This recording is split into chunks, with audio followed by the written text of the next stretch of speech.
Welcome, ladies and gentlemen, to Freaky Fast Broadcasting on your Monday night.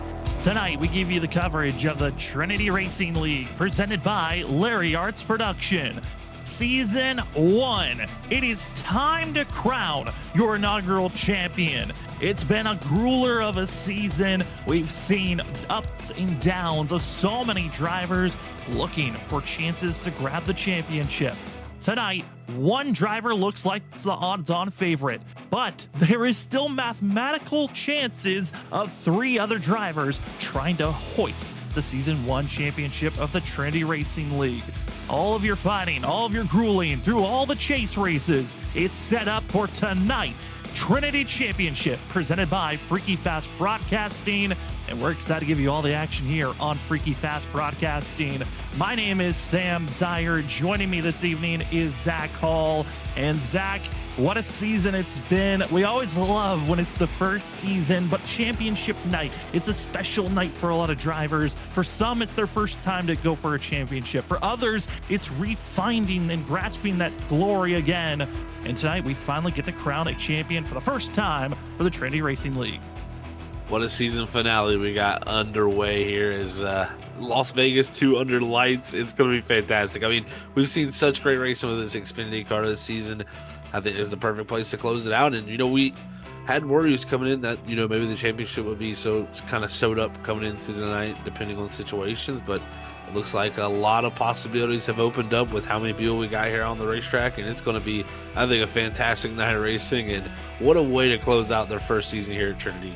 It's been a great one to watch. Again, 29 drivers have registered so far for tonight's race. And like Zach said, we were kind of a little bit nervous entering tonight. There was a chance of, with how the driver count was dwindling throughout this chase, that Vincent Sora, all he had to do was just run one lap, and the championship was his. Well, now with 29 drivers here, he still needs to race this thing out. He's got to make sure that he stays ahead of Larry Yingling's second driver in points. He is 22 points out. Jared Talmadge, 29 points out. And Chris Stitz, I believe he still needs at least one more driver to show up but with the amount of bonus points that are out there. Technically, Chris Stitz, if he has a perfect race and none of the other competition leads a lap, they do get an incident point, and they just have mistakes happen. That 17 that won last week could steal the championship here at the end, but it's going to be a tall task. Major reason why: fastest driver throughout practice, Vincent Sora. Jared Talmadge is 3rd fastest. Larry Yingling not showing a lot of speed. He's back in 15th position, but it all starts here with qualifying. Your first chance for bonus points. If you get the pole, you get 1 bonus point for yourself. And if we look at the drivers that have grabbed the pole this season the most, it's been Jared Talmadge. He's got 5. Vincent Sora's got 3. Stitz has 1. Yingling does not have 1 just yet, but he might need 1 right now. He very well might need it. Any point you can get and grab will be very valuable towards trying to, overtake Vincent Sora in the championship standings. So they got to go out here and put it all on the line. If you get a pole, you can get that 1 bonus point. And again, that could be what separates the chances and opportunities that await for all these drivers here tonight. Now, those practice times also could have been influenced due to being in the draft, so we'll see what by yourself time looks like. Chris Stitz kind of being a little slow, maybe not the way that he wanted to start that lap, so he'll back out and give it another try. But over half the field already out on track, setting up for their first laps to be set. We'll see how quickly they can get up front. And thank you so much to everyone that's joining with us here tonight. It's been an incredible season, as currently the field is set up and ready to go try to grab that Blazing Fast TV pole award.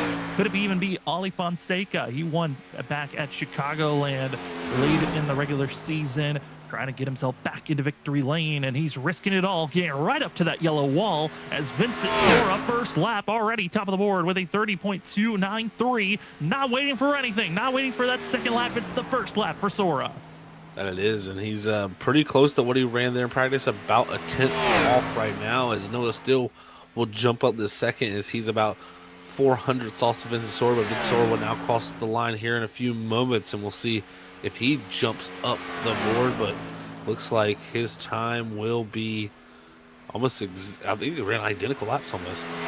Slightly faster, 3/1000ths of a second faster. It is a 30.291 this time for Vincent Sora, very close to his second lap. Thomas Green gonna be coming up shy, 7/1000ths of a second off. 33 one second, so 30 1,000ths of a second off was Thomas Green. Now he's gonna be 7,000ths of a second off as Noah Steele is off by time, and these lap times so quick, so close. But here we go. Larry Yingling, he needs the pole time for himself. Starting the lap number 1 for the 67.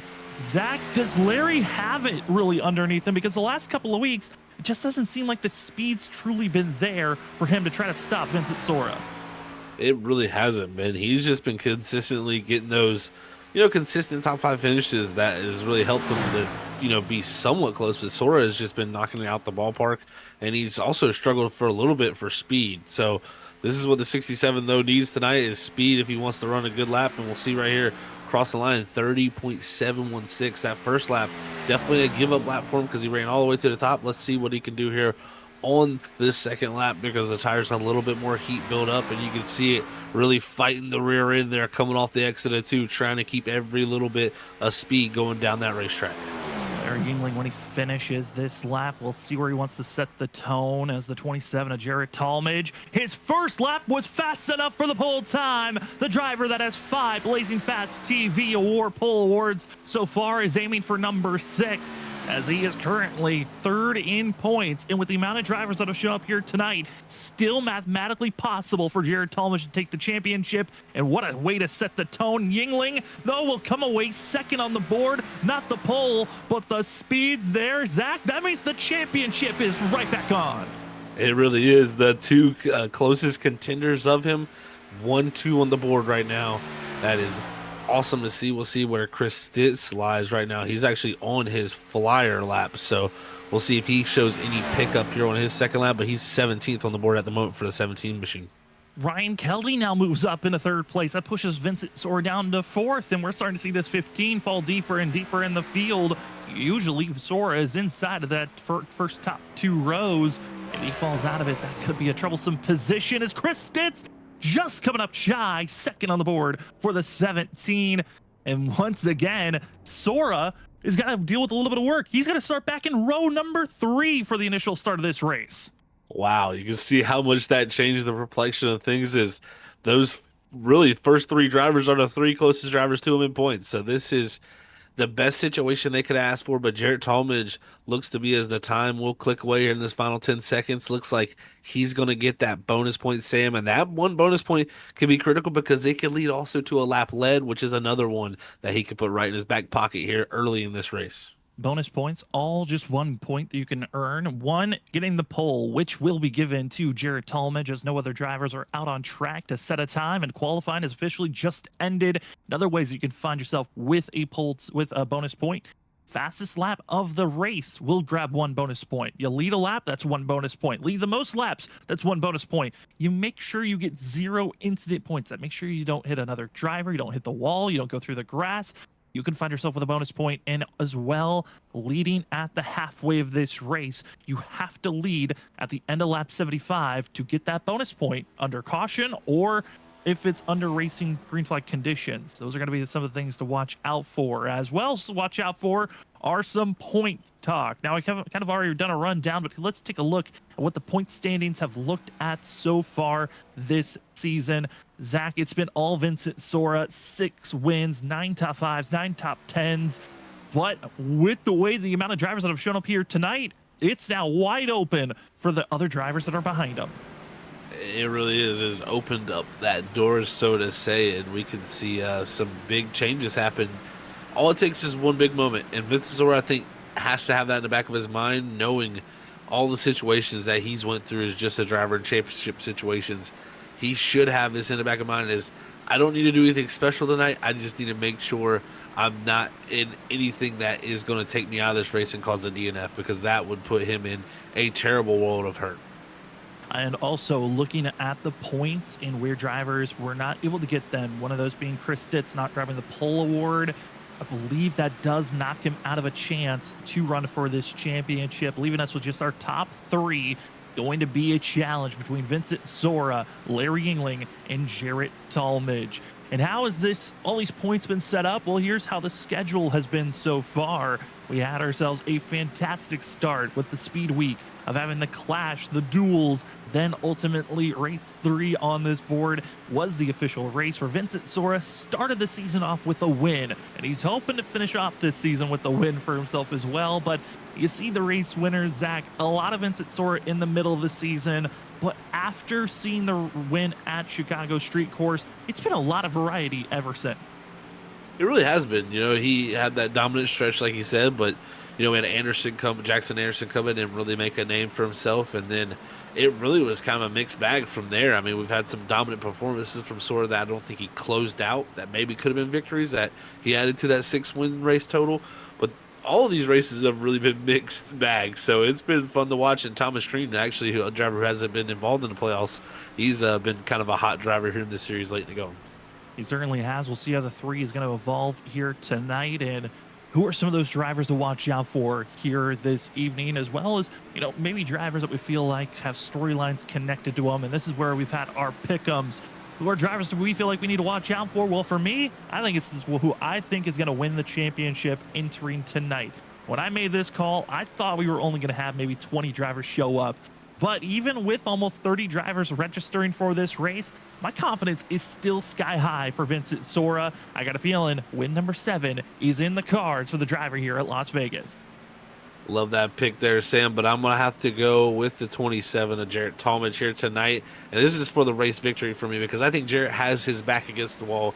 He's had an excellent season of consistency and really is probably questioning what could have been if the beginning of that chase didn't play out with network issues for him. So he's going to be looking here to make a statement tonight and possibly, you never know, point his way into a championship. But I think the race victory is what is going to be more likely on this 27's mind to add a second one to the win total.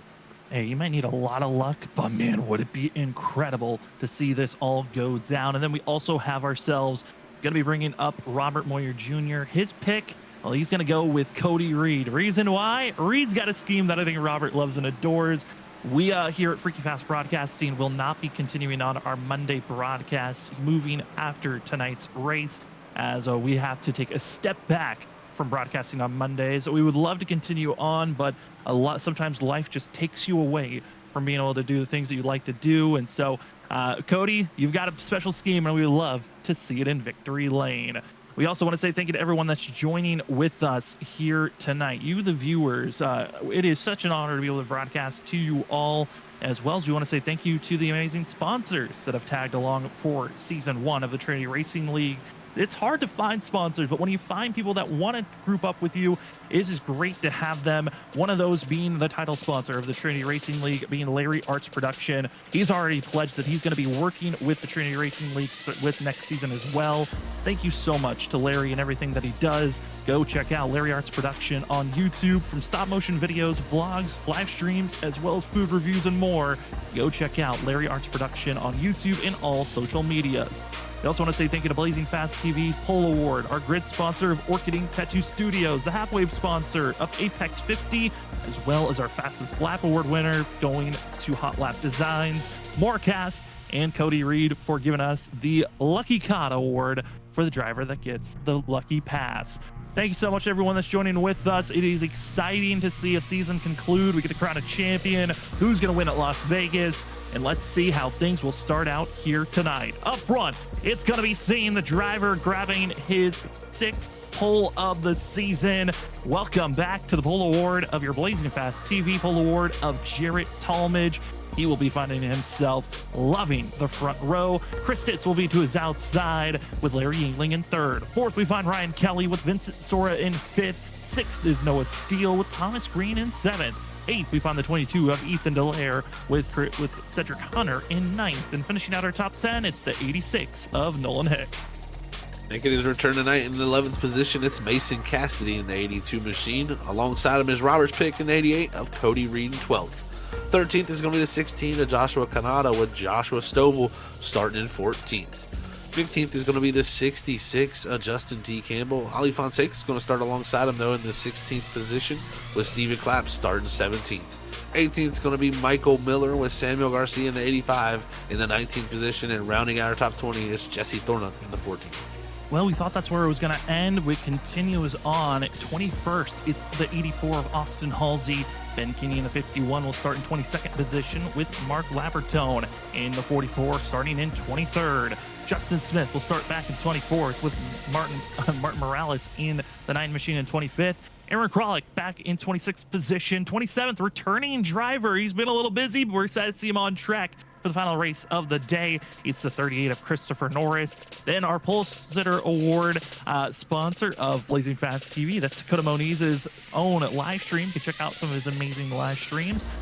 See his point of view. How does Dakota go from 28th up front? Go check him out after the race. As well as in 29th, it's Travis Downey. 29 drivers registered up. 29 expected to take the green. And Zach, Las Vegas. We look at this track at all of its leagues. It is a historic track that brings drama, it brings flair, and honestly, what happens in Vegas sometimes doesn't always stay in Vegas when it comes to racing action, but it certainly is going to give us a lot of fun to watch out here tonight. I think it's a great view right there. You see the dice on the front straightaway here at the start-finish line. That's a perfect image of what Vegas has been in Freaky Fast history and Monday night, really, league racing history here for us. It is always been a dice roll of what we're going to get. You know, sometimes we'll get a calm one every now and then, but a lot of times it is always some little bit of chaos and a little bit of a twist and turn that you never see coming. So it's going to be a fun night, I think, here. And of course, championship night, a lot's on the line. Drivers' nerves and all the edge is going to be on for a lot of these drivers, and some are going to be very carefree, just looking to build momentum for next season. Tonight is a night of celebration, a night of us saying goodbyes, and it is certainly going to be a special one for one of these drivers that gets into victory lane and could it also be hoisting a championship. The Trinity Racing League was a group of drivers that wanted to come together to continue racing on Monday night. They put on a great community. The sponsors have arrived. The fans have arrived, and the drama is here as well. It's time to crown your first champion of the Trinity Racing League, presented by Larry Arts Production. Let the final race of the chase begin as we're green here at Las Vegas, presented by Freaky Fast Broadcasting. Jared Talmadge, Chris Stitz, roar down into turn number 1. Great start from the bottom lane as Stitz and Kelly just can't stay connected on the top. It was Larry Yingling in that orange 67 machine giving the shot to Jarrett Talmadge to shove him out front as the 27 leads the way down the back straightaway. Leading is going to be so crucial for the 27. He already got his bonus point for getting the pole. Now can he grab his second for leading a lap? It looks to be an absolute. Larry Yingling, Chris Stitz will stay side by side, holding back the 15 of Vincent Sora. Already trouble though on the outside, and it's going to be seeing Nolan Hicks into the outside wall for the 86 machine. Caution on lap 1. And that's a bonus point for the 27 of Jared Talmadge, but Hicks's night looks to be over. Another driver involved, Cody Reed. His drama, the incidences that just he couldn't avoid last week have carried over into tonight as the 86 and the 88 just get into the outside wall off of 4 and ricochet all around. And Zach, not the night that some of these drivers wanted to start out, but this certainly does help out Vincent Sora. Seeing drivers have issues means that's positions that he doesn't have to worry about losing if he finds himself with trouble. Here's what went down to bring out our first caution of the day. It's going to be off the exit of turn 4 as drivers are already 3 wide going through 3 and 4.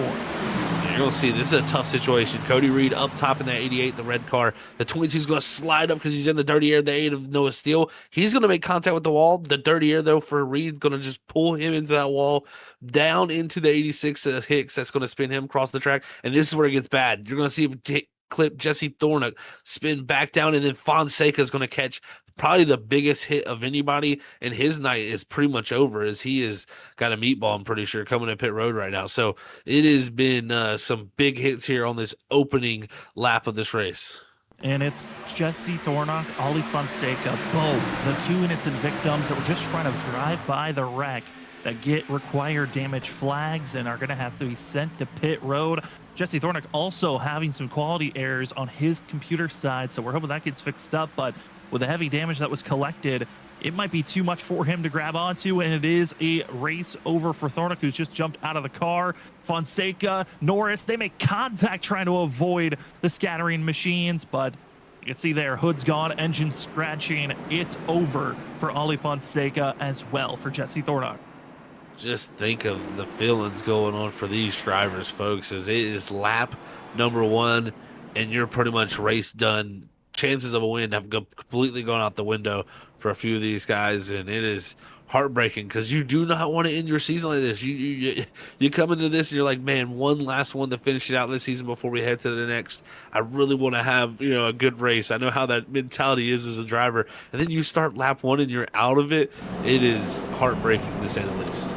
And it's you need to push, you need to be aggressive. This track just really rewards drivers that are aggressive, and it just didn't reward there for the grouping. As our first caution is out, and now we'll reset as we get ready for drivers to make the choose. If you haven't been watching here on the Trinity Racing League, drivers have the option when it's coming to 1 to go of going high, low. You've got the choose. The choose is the white line on the front stretch for drivers to pick where they want to be. You must have your car absolutely fully on the apron or on the racing surface when crossing the start-finish line. If you have any part of your car on the white line when crossing the start-finish line, if caught, you get an EOL. If missed, well, you get to start next season with an EOL, which that was something I forgot to bring up, which, I mean, I feel like doesn't really matter now, but Ollie Fonseca was given an end-of-the-line penalty. That's why he was sent and started so far back compared to where he probably would have been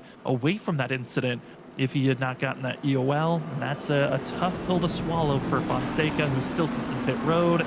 And out of this race is Jesse Thornock. Cody Reed step back out on track. Same for Martin Morales after getting their scrapes a little bit.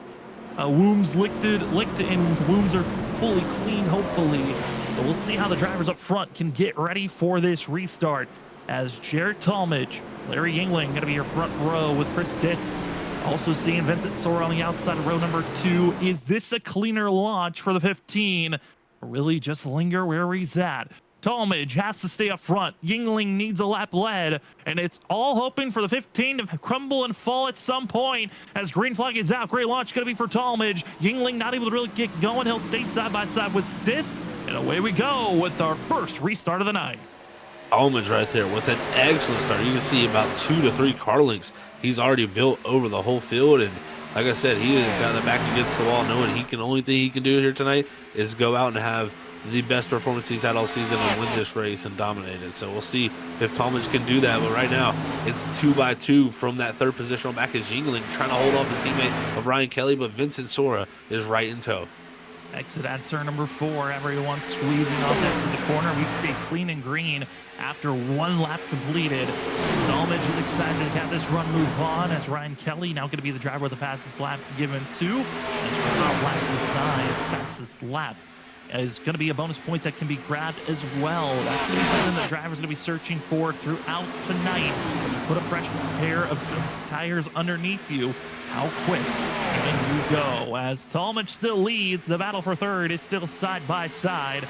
Looking at some of our biggest movers so far, Christopher Norris up 12 spots already as he just cracked in the top 15, but the battle for lead is on. Yingling trying to go for the inside for the 67. He wants this bonus point, and he wants it now. Larry Yingling, he's kind of had this strategy all season long, push up to the lead and try to lead as many laps as possible. And if you start to fall off, just be the best defender you can be, because that has been his strategy all season. He hasn't had the greatest long run pace. That puts the 27 up in the wall. There was no contact, but just that hard, close racing allows that 27 to slide up too far, gets into that outside wall. Now it's a battle between the 15 and the 67 of Yingling as they head into 1 and 2. And Vincent Sora, that last lap, fastest lap of the day so far here on lap number 8. And last week, it was in the early first 5 laps where Justin Sykes found himself grabbing the fastest lap of the day. Could it be Sora already kicking that point away? Can he grab another one with B? Getting a lap lead here, side by side, Yingling and Sora, but it's Yingling at the line. Sora's got to fight for another lap to get the bonus point. That he is pushing right now, trying to get to that lead. And it's been one thing I've been watching him develop this season is he's always had that mentality of drop back, give positions up early, get him back later. But I've noticed this season more and more as he's gotten more confident, he's just driven himself to the lead early in these races and then managed once he's gotten out front. So he's done a good job of doing that, but the racing's pretty close. There's now Yingling up into the wall. As you can see, that outside car just kind of at mercy sometimes, that car down below with the arrow. And every time you hit the wall, there's a chance you could be losing out on that incident point. If you make contact with the outside wall too hard, you can lose out as we're 3 wide for the lead. It's a step 3 wide. Yingling with better run. He'll keep the nose ahead, but your mission's already over. Sora led that last lap, so he's got the bonus point. He's equalized Yingling. And Jared Talmadge fighting strong, trying to keep it close as Sora finally clear, and that's another lap left for the 15. And look at Larry Yingling trying to fight back to the right rear quarter panel, and they're going to get really close there. Sora's playing with fire, racing this hard with these guys, because if he gets caught up in this and those two make it through and he's the one that loses out, or it's just two of them lose out, the other one's going to benefit a ton. So this is very important racing, and you see Chris Ditz, the other driver who has a chance, he's just kind of sitting in the shadows lurking. Again, entering tonight, it was Jared Talmadge, 29 points behind Vincent Sora. Larry Yingling was 22 points behind. There are only 26 drivers currently out on track at this moment. If Talmadge finds Sora wrecking out right now, there is a chance for that 27 to win this championship, as well for Yingling to take the championship. It's just these top 3 drivers that are hunting for this first championship. But Sora knows you have to be up front and in control. Stitz is racing like he still has a chance for the championship, but there's just not enough positions or points to be grabbed. His championship hopes are over. Then you've got Thomas Green. He's been one of the fastest drivers. If this 3 had made the chase, Zach, I think he would have been the championship driver to watch out for. I think he would have been the points leader entering into tonight.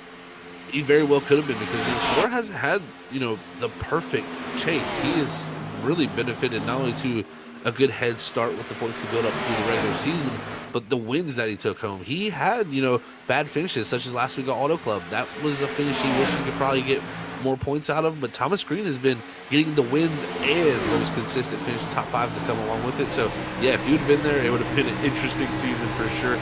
But can't ever challenge that as, man, the racing is getting so close. They all go single file, but it is bumper to bumper to bumper to bumper. I mean, there's a lot of great racing throughout the field, but our top 5 are the ones that are keeping it close, and if one small mistake, your championship is over and done with. Also, drivers to watch out for with our top 5 racing this hard, especially our top 4 with the way that they're racing. I'm looking back to 6th and 7th. That's Joshua Stovall as well as Ryan Kelly. Those could be the drivers that could try to steal this thing away into the long run. We've been 15 laps into this run, but Zach, Las Vegas is one of the more unique 1.5-mile tracks where sometimes that period of just max out, go, go, go is a little bit further than some of the other 1.5 miles. It definitely is. It is an interesting track sometimes, because sometimes you play a little bit of this pushing mentality where you really need to push as hard as you can. And I think a lot of times it happens more in this night condition where you see this mentality of really go as hard as you can to get track position, where in that sunlight sometimes that tire wear really becomes an issue. But I still think, even though it's nighttime and you got to push hard because of the high grip, I think at some point the drivers up front who've been battling real hard are going to pay a little bit of a price here at some point if they keep side-by-side racing this whole time.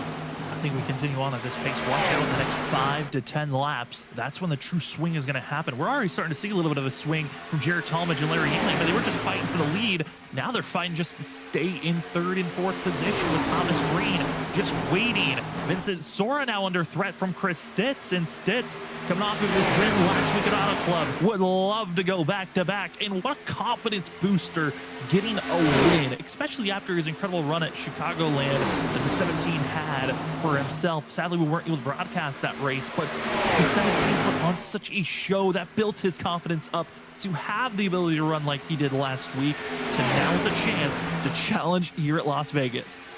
Stitz has been on a generational run when it comes to intermediates this season. I really feel like he has shown out, and I had a feeling he would in this car. This car is different than all the other race cars that we have on the sim. It's much more old school, much more in line to what everybody was into with about a year or two ago. So I really feel like that suits him, and he is, like I said, really took him well to this car. So he has impressed me not only, but I think next season he's going to be a huge title threat possible.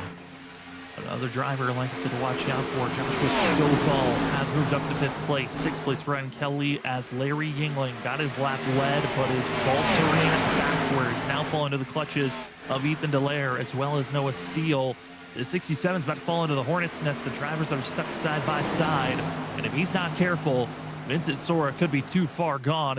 As Jarrett Talmadge, on the other hand, he's decided to push the action forward. The 27 now up to 2nd place and right on Vincent Sora's bumper. That he has, and yeah, I think what you're watching on Yingling is a little bit of what's happened most of the season for him. He's been very fast on the short runs, but his longer run, the medium short run pace has just not been there. So yeah, struggling a little bit right now as he drops back through the field, but he's got his lap led, like you said, and I think he knows he's not going to lead the most laps, so he needs to at least now get back here and figure out how to drive this car a little differently for later in this race, and maybe, hopefully, at some point he gets the caution that Michael Miller thought about a caution from him because he was squirrely off before. So watch out, lap traffic. First driver to be caught, Cody Reed. He is about a half a second, if not a full second slower than everyone else. Could be even 2 seconds with the pace that he's showing right now by the 88. He is on the outside and being passed quickly. He's now following the clutches of the 3 of Thomas Green. And now will be falling even further on back. Mark Morales has also gotten out on track. He's currently 8 laps down. Nolan Hicks is out on track. He is 6 laps down. But our lucky Con award, if caution came out, he wasn't involved, would go to Cody Reed. As drivers race on, Mark Morales heads into pit road.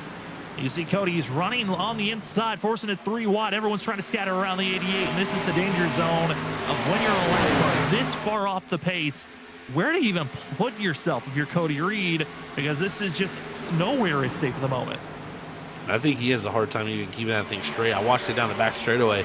It looked like it was fighting him all the way down there. So he is, I think, having a tough time just trying to stay out of the way. And this is, in my opinion, the best chance for him to stay out of the way is try to stay up top. But at some points, the car just wants to go low. It's going to go low. So we'll see how he can manage right now. But already a lap down for this driver, and he is going to be not happy about that just because he wanted his season to close out a different way. We salute you to Cody Reed for trying to stay out there as long as he can with this wounded machine, as well as he's running the Thank You Freaking Pass broadcasting due to us not returning back for next season, where we're no longer going to be covering on Monday nights.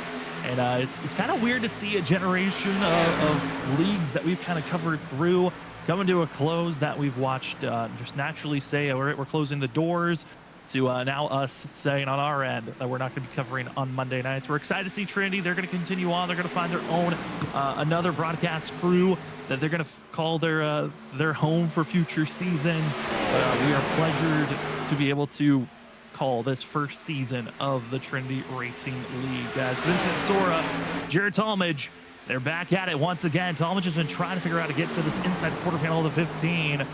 It just hasn't been working. Once he gets to the center of the corner, that's where Sora just is so much stronger and muscles his way on the outside. That outside line, able to really place that inside line at such a disadvantage by just leaning on the right door of that person and putting them in a position where they can't unwind that wheel. They have to really, bind their car up, so to say, and that makes it where it's hard to carry that speed up off the corner. So that's why you see Sora usually surge forward down the straightaways. Then you see a little bit of a surge back forward from the 27 as he falls farther back, because you get that side draft right on that right rear quarter panel. And I think right here you might see the 15 clear finally, as the 27 has a little bobble. As drivers continue to go back and forth out in the chat, got some people rooting for Michael Miller, hoping to see that 99 move forward. He's fallen out of 12th place for himself as Christopher Norris has been able to drive on by.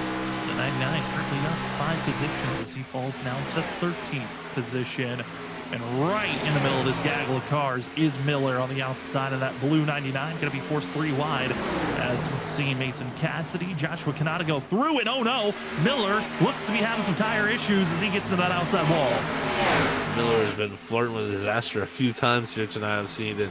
Yeah, just thrown entry a little too high up into the entry and just lost the nose over the bump. So tough for him, but he's gathered it back up and now racing with Larry Yingling. Was once in the lead at one point, now back here in 15. And this is starting to get to a point for Larry Yingling. Even if the caution came out, there might not be enough speed or time to close in on that gap in front two. That just looked to be too quick. For Jared Solomage, Vincent Sora, it's going to come down to who can just survive this race with minimal mistakes. As long as Vincent Sora is able to finish inside of the top 25, he's good. Even with the amount of points that can be grabbed by Jared Talmadge, it wouldn't be enough. And that 15 would win the championship. And Zach, I'm looking at the drivers that are out on track, and that number looks perfect for Vincent Sora at this time, as Ethan Dallaire, he's starting to hit his wall as he is falling backward. That they are. Some of these drivers are starting to struggle a little bit when it comes to lap time. I'm watching a few out there starting to hit that 32-second bracket, and looks like a majority of the top 10 still in that 31-second bracket. But if you're starting to hit the 32s, that tells me your car's starting to push a little bit, maybe not able to follow as well as you want, as this group is just getting more and more stacked up too as we watch here. This is the part of the race. If you were pushing just too aggressively to try to keep up with those front runners and you weren't protecting your tires, you're going to be in trouble. Mainly reason why, you only have 4 sets of tires in pit road to work with. That's not going to give you that many options on when you want to hit the pits. Some drivers might attempt pitting now, but going with that extra pit stop is going to hurt you in the long run. I think a lot of drivers might be aiming for lap 40 to 45. Could be that first pit stop. Some might push 50 because of that early caution we had. But Zach, this is going to be a tough call and decision for drivers that we're just seeing fall backwards. I mean, Christopher Norris, he was one of our biggest movers, and now he looks to be in the clutches of being passed once again by Michael Miller. That he does, yeah. Norris has really moved his way up through the field, but has lost a little bit of ground as this run has went on to those drivers he gained on. So it's definitely looking like tires are hurting in his condition, and definitely one of the worst when it comes to lap times I've seen so far around that position where he's at. So these are the drivers that are definitely struggling for tires. But I tell you what, who's really not? Oh, Norris, hold on to it, buddy. Norris going to be on the outside. Miller's going to drop down low, trying to hold back the 01 of Kralik. Not going to be the case as Kralik moves forward, but he pushed that car a little bit too aggressively. Now he'll slide to the outside, and it's just dive bomb move after dive bomb move, and Norris with a nice save off the exit of turn number 4. And it's just a fighting battle. We're only on lap 32, and drivers look to be on ice currently, just trying to keep these machines underneath them. Yeah, it looks like his rear tires are gone because he is sliding that rear off the exit of 4. And he had a big moment, and then it was Michael Miller who kind of, ran right into the back of him there, trying to miss him. Just unfortunately made contact, and that made the 38 get a little bit more loose as he gets passed by the 1 of Stowboys. You check out the weather conditions here below. Man, it's definitely interesting to watch right now, and it's interesting to see because I feel like a few drivers were pushing tight, but it looks like some of these drivers are starting to lose the rear end even now. I mean, it's that transition of, it will start to be tight, then it will move over to looseness with the tire wear, with the heat being put in, that rubber, and also wind conditions. We're starting to flirt up and down, as we saw there on the weather, as we move back up to the drivers who are inside of our top 10. Here's the battle for 6th. It's Thomas Green in 6th position. And if you look at the stats, one of the best finishers at the mile-and-a-half track, Cedric Hunter, now going to be moving into 6th position. Hunter not the greatest when it looked at average start times. I mean, starting positions here at mile-and-a-half. That actually went to Jared Talmadge, who had the best average start. Makes sense why he grabbed the pole here this evening. But if you look at the finishes of those that have made it to every mile-and-a-half racetrack this season, it's Cedric Hunter. He is far beyond the best at finishing the highest out of everyone. He definitely is very consistent at these tracks, and what he does is very interesting. It's very old school. He kind of holds station where he qualifies around that 10th, 8th position, just doesn't really show that one-lap pace, but his consistency, his long-run pace really has been unmatched other than the championship leader, Vincent Sora, who has pretty much been, the dominant driver of the season. So, but this 13 at times has been the match. It's just he starts a little too far back a lot of those times, and those longer runs, it gets a little too spaced out for him. But he's doing great right now, and I know Las Vegas, one of his better tracks. I'm not surprised to see him really strong here tonight, about 2 seconds off the lead right now, so he's still within reaching distance of that group. I think another driver is trying to tag along with that pink Hello Kitty machine, the 6'6" of Justin Campbell, who's just 2 drivers behind. Another one to watch out for as they're trying to close the difference between 5th and 6th place. It's about 1.4 seconds between those positions. But here's our battling of drivers inside of our top 5, all still on top of one another. 37 laps into this race. I know we had that first caution on lap 1, but Zach, over the radio, Jared Talmadge touching his microphone. That could be a sign of watch out. Drivers getting ready for pit stops here shortly. Very well could be. As you see right there, Chris Stitz makes the pass down in 3 and 4 on Jared Talmadge. You can see Talmadge all over the back bumper, kind of shoving that 17 towards that 15 as they're not trying to let him get away. But also you got Ryan Kelly right there in the background. He is really starting to come into his own here in this race and find some pace. And then also Noah Steele is right now a 5-car breakaway back to Cedric Hunter in 5th. And looking at this field and the way they're running right now, I mean, I'm curious on if pitting sooner than later is going to give you a big enough advantage, or is it waiting until you're one of the last drivers to pit is going to have the better tires, the better long run pace? I think this is when things can get interesting because you've got the options of pitting sooner now or later on in the race, stretching your tires out to a longer stint. You really do have a ton of options here with this stint, so we'll see how they work it out. I mean, 150 laps here tonight. I'd imagine if you can, you want to try to stretch it out to that 50 lap marker. So you see the leaders here run up on Cody Reed, and that was just a tough spot to catch the 88 there for the 27 and the 30 and the 8. They're going to lose a little bit of ground there to Chris Stitz up ahead, but man, this is going to be interesting timing for strategies. Talmadge, one of our championship contenders, up into the wall. He's going to lose another spot, drop the 27 down to the 5th position. As championship leader Vincent Sora is loving what he's seeing from his other contenders. And I think that might have been a little bit of falling apart by the 27. The frustration of having caught up Cody Reed off the exit of the corner just pushed the 27 to where he felt like he needed to catch all that time up in an instant. Just too aggressive on the interior turn 1 and lost all that grip in positions. Now going to be seeing Ryan Kelly, Noah Steele. They're running and hitting their marks. And all that time that was lost to Vincent Sora is now kind of stalled out. Everyone's still in drafting, touching distance, which I think is the big thing if you're in the top 5. You're still in a zone where even if you make a mistake, you've got the draft that's going to keep you close to one another. Definitely a great point there, Sam. Yeah, it's kind of all kept together because of that draft a little bit.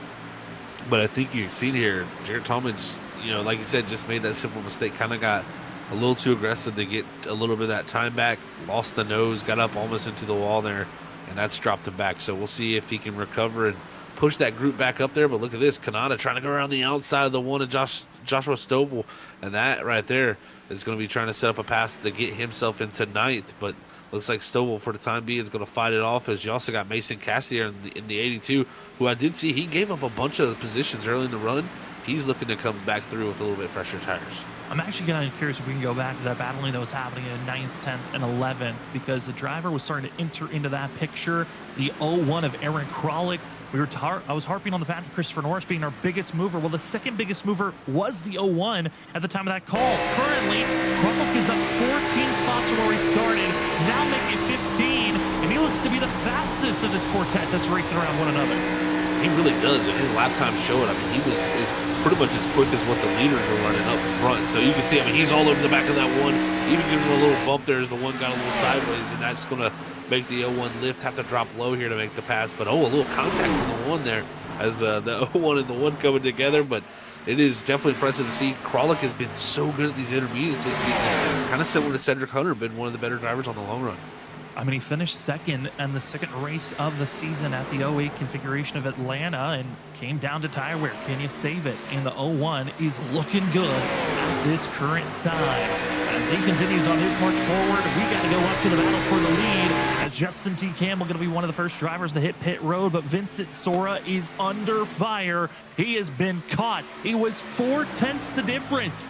Well, now it's down to Chris Stitz to the inside, trying to find an opening to get by the 15. Ryan Kelly trying to figure out if it's the outside where you want to be. And Vincent Sora, you better make a call quick. Do you pit now? Do you defend? Because also Noah Steele is in the mixture. Wow, this is some great racing going here. 45 laps into the run, and I think these drivers still trying to wait and stretch it out a little bit farther before they come to pit road. But you can see Stitz there working the bottom, and when Sword drops all the way low, he's trying to take that air away, so to say, from that 17. And right now the 30 has took advantage of that as he's coming around the outside, and it still looks like it's going to bring the 8 and Noah Steele with him. And as much as they continue to fight back and forth, this could re-pull in Jared Talmadge that once was right there. As Stitz got a little bit too low, lost the rear end as that front torqued in just a little bit too much. Guys got to be careful for themselves on this run. Again, Justin Campbell, first driver to hit pit road a lap ago.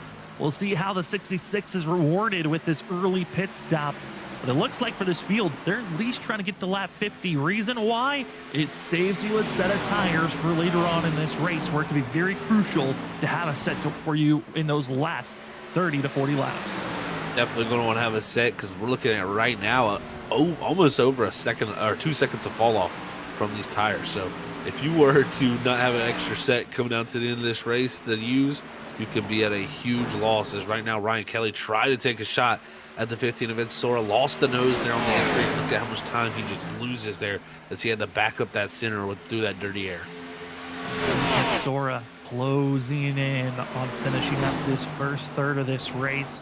Up front, looking strong, trying to get another bonus point for himself. He missed out on the pole, and now he's already led a lap. He's been pretty clean. I think he's still in that 0 incident bonus point that can be given to himself. We won't know that number for that bonus point until after this race is over. But also the fight on who can lead at the halfway point. That's another bonus point for yourself. Vincent Sora also currently has the fastest lap of the day. I mean, Zach, right now, Sora could end this race with 3 to 4 bonus points if he continues at this rate that he's at. That's exactly right, and that's huge for him, because that just makes everything that much harder for everybody else. Look at Ryan Kelly. Beautiful job by him, just wrapping the bottom of 3 and 4 there. Got up alongside Vincent Sora. Now is his opportunity down to 1 and 2 with Sora. Going to try to put it on the quarter panel, not allow that 30 to clear. And Vincent just doing a really good job. When everybody gets side by side with him, he really defends down in 1 and 2 just to make his 3 and 4 life better. But this is the position where Kelly wants to be. The bottom of 3 and 4 usually rolls a little better.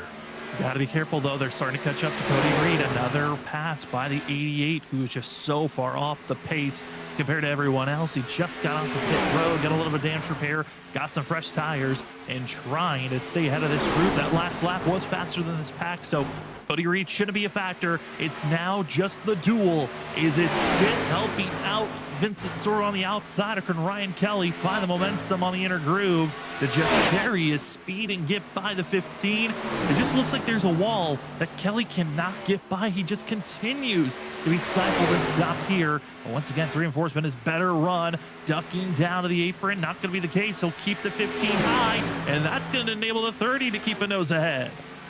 15, not very aggressive on the side draft. He kind of allows that 30 to really slowly muscle his way up there, and he will clear as Kelly to the lead. And now Chris Stitt's going to be trying to fight past the 15 of Sora, who is going to be in dirty air for the first time here in a few laps. So he is going to get to experience what that feels like on older tires now.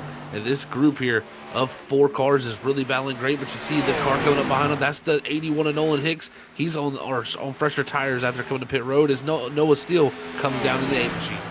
Steele into pit road. Jared Talmadge also going to be joining him into pit road to get the service done. They'll be joining the ranks of Michael Miller, Halsey, Norris, Cody Reed, and Nolan Hicks that have all gotten service done. But leading this race right now is the 30 of Ryan Kelly. He started in 4th. He didn't try to hold position. He fell back to 6th place at one moment and just has been waiting for this long run. Might have taken him 50 laps, but Zach, this 30 just showing patience was the key to get into the lead spot. As Vincent Sora now heading into pit road. Joining him is going to be Cedric Hunter, as well as Joshua Kanata now going to be getting service done. We'll see what Ryan Kelly can do, but man, we've been waiting for this performance all season. Kind of when I saw him on the entry list, I was like, man, as you see him there go down the back straightaway, I think that's the sign he is coming to pit road this time. But like I was saying, I kind of thought we'd see more of this from Ryan Kelly this season, just with how this car is he's going to lose the rear there on entry. Can he gather it up? What a job doing that, as he carried a ton of speed just because of that.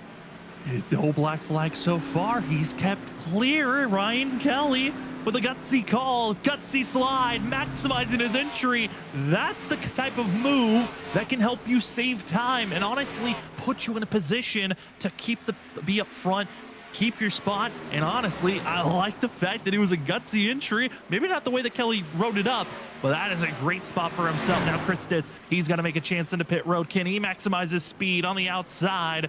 And the 17, it looks to be good, as now he hits his mark into pit entry. Tell you what, looking at the times, Vincent Sora compared to Ryan Kelly, 1 whole second faster on his in lap for Ryan Kelly, and that was all I think on that entry to pit road. So that just shows you if you get everything out of it, it can make big things as he's coming off the exit of turn number 2 now. Vincent Sora only just going to clear for the time being, so Kelly coming out in prime position.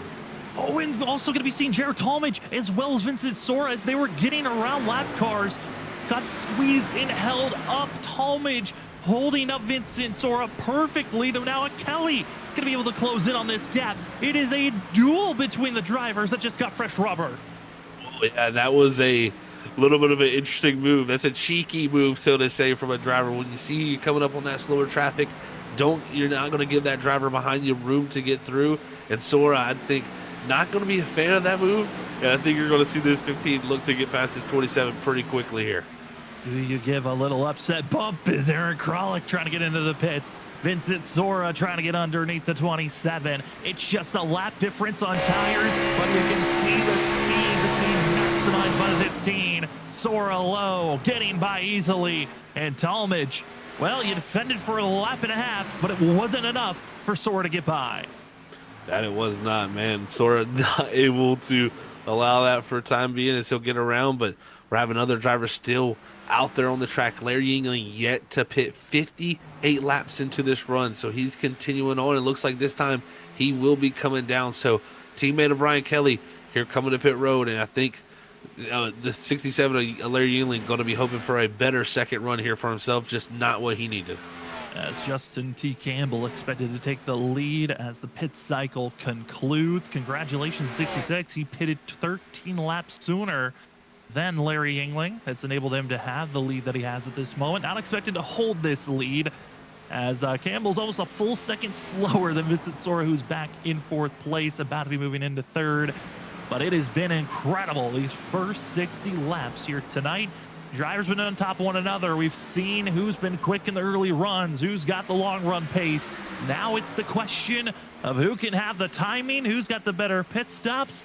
Well, also now the question is who can lead up halfway. For us up at the booth, we are going to take our first commercial break of the evening. It's been a pleasure to give you the call of the first 60 laps here tonight. When we come back, it's more Green Flag Racing. Who gets that halfway bonus point? And ultimately, who hoists the crown of the Trinity Racing League Championship for Season 1? We'll find out when we come back for more Las Vegas action for the Trinity Championship presented by Freaky Fast Broadcasting. We'll go side by side so you don't miss a thing. We'll be right back.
Welcome back, ladies and gentlemen, from the commercial break. You are currently watching the Trinity Racing League presented by Larry Arts Production on Freaky Fast Broadcasting. The battle for second, it's Noah Steele, Vincent Sora, the pass being made as the 15 breezes on by. The leader of the race, Justin T. Campbell, just ahead. Last time we talked, it was a 6-second difference between first and second. Well, now it's down to less than 3/10 as Sora expected to take the lead. But throughout the pit cycle, the biggest winner is the driver that looms in fourth place, Ryan Kelly. What a run for himself. You could also say Chris Stitz in sixth. Looks to be one of the drivers that really won out. And Zach, all in the hands of Jarrett Talmadge, as well as the aggressive pit entries. This was an incredible run by the 17 and the 30 as Vincent Sora attempts to take the lead, and he does grab it from Justin T. Campbell. Sliding up past the 66 as he makes that pass. So that was very close for the 15 to get it done, but he will take over that lead position as Campbell with the big undercut really paying for it now as he's getting caught up by these drivers. But you can see Stitz really coming into the picture, freshest tires of this group. So let's see what this 17 of Chris Stitz can do here. Can he go for back-to-back victories? That would be such a storyline. It would. I mean, we would be joining Vincent Sora, Jackson Anderson, both to have back-to-back victories this season. As ahead of them, Ryan Kelly not waiting for anybody. He's going to force it 3 wide down to the inside. He'll now push it to second place. And that is exactly what Ryan Kelly needed to do, making all the passes on the front straightaway, not waiting for the corners. And now the 30 can just focus on the 15 directly ahead of him. Smart move from the 30 there. I mean, that was aggressive. Some drivers won't like that being done on them, but you gotta not waste that time. He can't let this 15 go up there, build a big gap, because then you're going to use up that tire advantage that you have on him to catch back up. So you see Stitch right now, he's kind of stuck in that game of being stuck behind the 27, and he's having to use tires here. So that is hurting his advantage that he has, and Kelly did exactly what you need to do. Make a big move, stick, and get around those drivers quickly. And I think Stitz on that front stretch wanted to go to the apron, but wasn't sure if the 66 was going to defend that pass. So he hesitated, lost his opportunity to go for a 3 wide pass. Instead, he'll have to follow the 27 of Jared Talmadge as Stitz now he's got a chance. Does he go high? Does he go low? And he's going to be going low down to that white line, not to the apron, not forcing the issue. I think that could be a factor that hurts Stitz, is he's not being aggressive enough to really push for these passes exactly what he wants. And now driver's got to deal with the slow Cody Reed that's right in the mixture. They will. Cody Reed here still trying to just complete the laps and see what he can get out of this race car. But right now, Stitz did make that pass, and it was aggressive down in one. He had to really pull a slider, really, so to say, on the 27. So he gets that done. Now he'll focus his sights on the 8 machine. But now he's about, a second back from Vincent Sora and has lost a little time to even Ryan Kelly, who I think in the grand scheme of things is the person he's probably got to focus on more than anything. So we'll see how that all shakes out. But right now it looks like a lot of lap traffic ahead of our leader right now. Tonight's race has kind of shifted. It's now the focus of who will be the race winner. Vincent Sora looking to be in control at this moment for the championship. Jared Talmadge needing a major mistake by Vincent Sora now, because each lap that passes, it makes Vincent Sora get a little bit closer to then the most laps led, as the 15 so close to the halfway of this race. He took the lead about around lap 20, never really relinquished it. He had a couple of contenders battling around. And Zach, if the 15 gets another bonus point, that would be his 3rd bonus point. That would eliminate Jared Talmadge from a chance to go for this championship, due to the fact that we've already lost 3 drivers here tonight. Mason Cassidy throughout that pit cycle, he is called in an evening. Ollie Fonseca, Jesse Thornick, they were involved in that lap 1 incident. And there's just not enough points that are going to be left for Jared Talmadge to try to outpoint this 15. That is wild to say, but this 15 has just had such a great season. There's a little contact between him and Ben Kinney, I believe, there as the 51 is. That was close action between the 15 and Kinney there, as now they're going to be side by side here on the exit. And this is not what Sora wants to see. He's going to bounce off the wall and get into him. And it's going to get right into the Vincent Sora, and that's right at the wheel well. That's not where you want to be making contact at all, Vincent Sora. Luckily, there is no required damage for himself. He continues to race on. Majority of damage looks to be given to the 51 of Kenny, but caution is out as drivers are having issues in the back. It's Ethan Delaire in the 22 that brings up the yellow. man, oh man, everything went to, I mean, just poop there for a moment because it was just not well for these drivers. And we'll see. I mean, what happened? I cannot see what happened to the 22 yet. Looks like he was just down on the apron, unless someone else brought out this caution. It was just low on the apron and just came to a halt. Also, could have been the 51 of Ben Keeney because of how slow he was rolling on the outside. A couple of different drivers looking around to see what potentially brought out this yellow. Caution flag is thrown. Stopped. Looking at the timing of things from when the yellow came out, I believe it is when he stopped. So, yeah, this is something to note right here, folks. I know Ethan Delaire there, you just went off the track, and you know it's unfortunate for you, but don't stop. I know you think you're off the surface. You are off the surface, but some of these tracks are wonky, and they will throw cautions in weird spots, and just stopping there like that really, it's going to be not looked upon good by the other drivers for sure. So that is something you don't want to do. But there is a positive that comes out of this. Vincent Sora, you now can head into pit road, take a look at where you're at, and kind of reassess. Okay, am I going to be okay to how much damage did I pick up from that 51's contact? This also resets a lot of the field that maybe that they were thinking about. They were going to have a good an extra set of tires. Well, you're able to restack, and I think this kind of steals away that extra set that everyone was thinking they were going to have in those final 30 laps. That does. It definitely changes up the strategy, so to say, a little bit, and we'll see how this works out. But yeah, Vince Sora going to get a chance to see if that race car is hurt. That was a scary moment because if he's a little farther ahead of Ben Kinney, it catches the quarter panel, possibly turns him, head first into the wall, back out into the outside wall, and you can see Sora sitting there.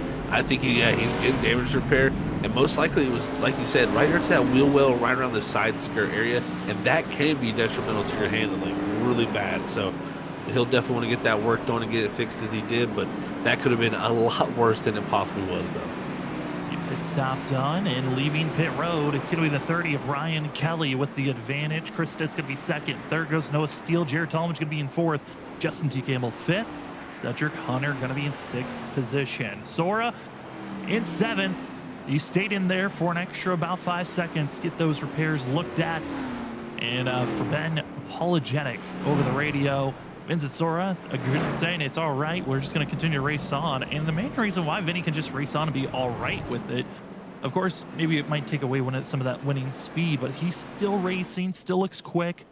And with the amount of drivers that are a lap down or just have called it an evening here tonight with some of the damage they've collected, I mean, Zach, I'm looking at Larry Yingling in 10th place.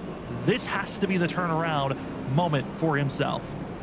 It really needs to be. Yeah, he's got his opportunity, so to say, to get the reset button on this race for him because, he took off really, really fast there in that first run, but I think he was trying to get a lap lead and then kind of misjudged how the car was going to handle. So we'll see if he is a little bit more of the management style or does he go right back to that same style of trying to get some track position back. So we'll see what the 67 does, but his teammate Ryan Kelly would be a great one, I think, to ask if I was hit Larry, but like, hey, look, what are you doing to make this thing work? How are you driving this thing? So he's got the perfect person to ask, and even his other teammate Chris Ditz right there in second. So he's got some great people to ask about.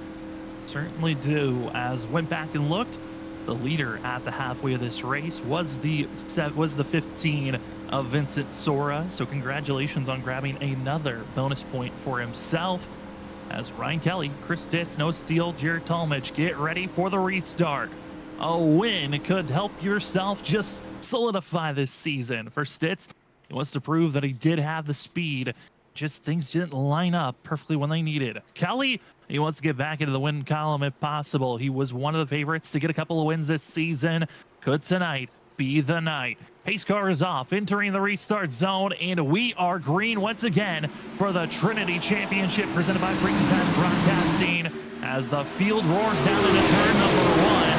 Who's going to find the speed to get into victory lane? And can anyone stop Vincent Sora from hoisting the championship? Let's find out as the drivers exit turn two. Or for the first time tonight, going to be Meyer back in 7th. So let's see what he has to do farther back. Does he take the risks? Does he gamble? Because still plenty of drivers out here to affect this thing. But right now, Ryan Kelly leads the way off of 4 as Chris Stitz is going to hold on to 2nd. But it's Jarrett Talmadge, who really loved this caution, is now able to fight back to 3rd. It's on the outside. It's going to be the 27. Just looming with where he's at. I think another driver that loves to see the time into this caution, Cedric Hunter, as now he'll be in 5th position. That Hello Kitty 15 machine going to be a driver to watch out for. His drivers further on back have a little bit of squabble between themselves. It looks like Justin Smith and a few others having to go down in the apron. Continue to stay green as everyone's going back and forth further on back, which is troubles to keep themselves away from one another. It just seems like the tightness up into the corners is really showing in these first handful of laps on fresh rubber. That it is. These drivers really going at it. Look at this 3 wide action here. Stovall on the bottom up to the 16. He's going to kind of touch him and almost get up into the 67 of Yingling, but Kanata will be the one stuck out of that one. As man, he got really used up a little bit. What a save by Joshua Kanata in the 16. Got pushed around, was turned into the pinball, and certainly an incredible save of the night so far as the 16 rages on. He'll be back in 15th position, but obviously a little bit frustrated with the fact that he wasn't inside of the top 10. I think, though, he's around drivers that you like to be around that you know can march their way forward. Eric Rollins going to be the main one, of course. Might want to just tag behind him and see where he can pull you along, as well as you got Samuel S. Garcia just looming behind them. As the field takes off and go, it's still Ryan Kelly up front, Chris Stitz, Jarrett Talmadge. Not a lot of movement in those front runners. It's Vincent Sora still lingering in 5th place. And Zach, I'm curious on how Sora's going to change up the factor here, because he's got Noah still ahead of him. It looks like for the 15, it's just stay to that white line all the way through. That it is. It's going to look to the inside of this 8 machine, trying to take over the 4th position. And look at Steele. Such a wise move by him. He's not going to fight it too hard here. He's going to just fall right there behind the 15 of Sora. And I think he's just going to try to manage this stuff, because we saw the 8 was very quick there at the end of the last run. So I think similar strategy for him. He's going to let this 15 kind of tow him up to this group. Another update as Austin Halsey in the 84 has called it a night. That's going to leave us with just a total of 24 drivers out there on track. The amount of bonus points that can be grabbed are now completely snuffed out. Jarrett Talmadge's chances of a championship are now completely done. Larry Yingling, Vincent Sora mathematically still have a chance to go between the both of them on who can take the championship. But based off the bonus points that Vincent Sora's grabbed, I mean, the chances of Larry Yingling taking the championship are about to be snuffed out here in just a few laps on who's going to have the most laps led.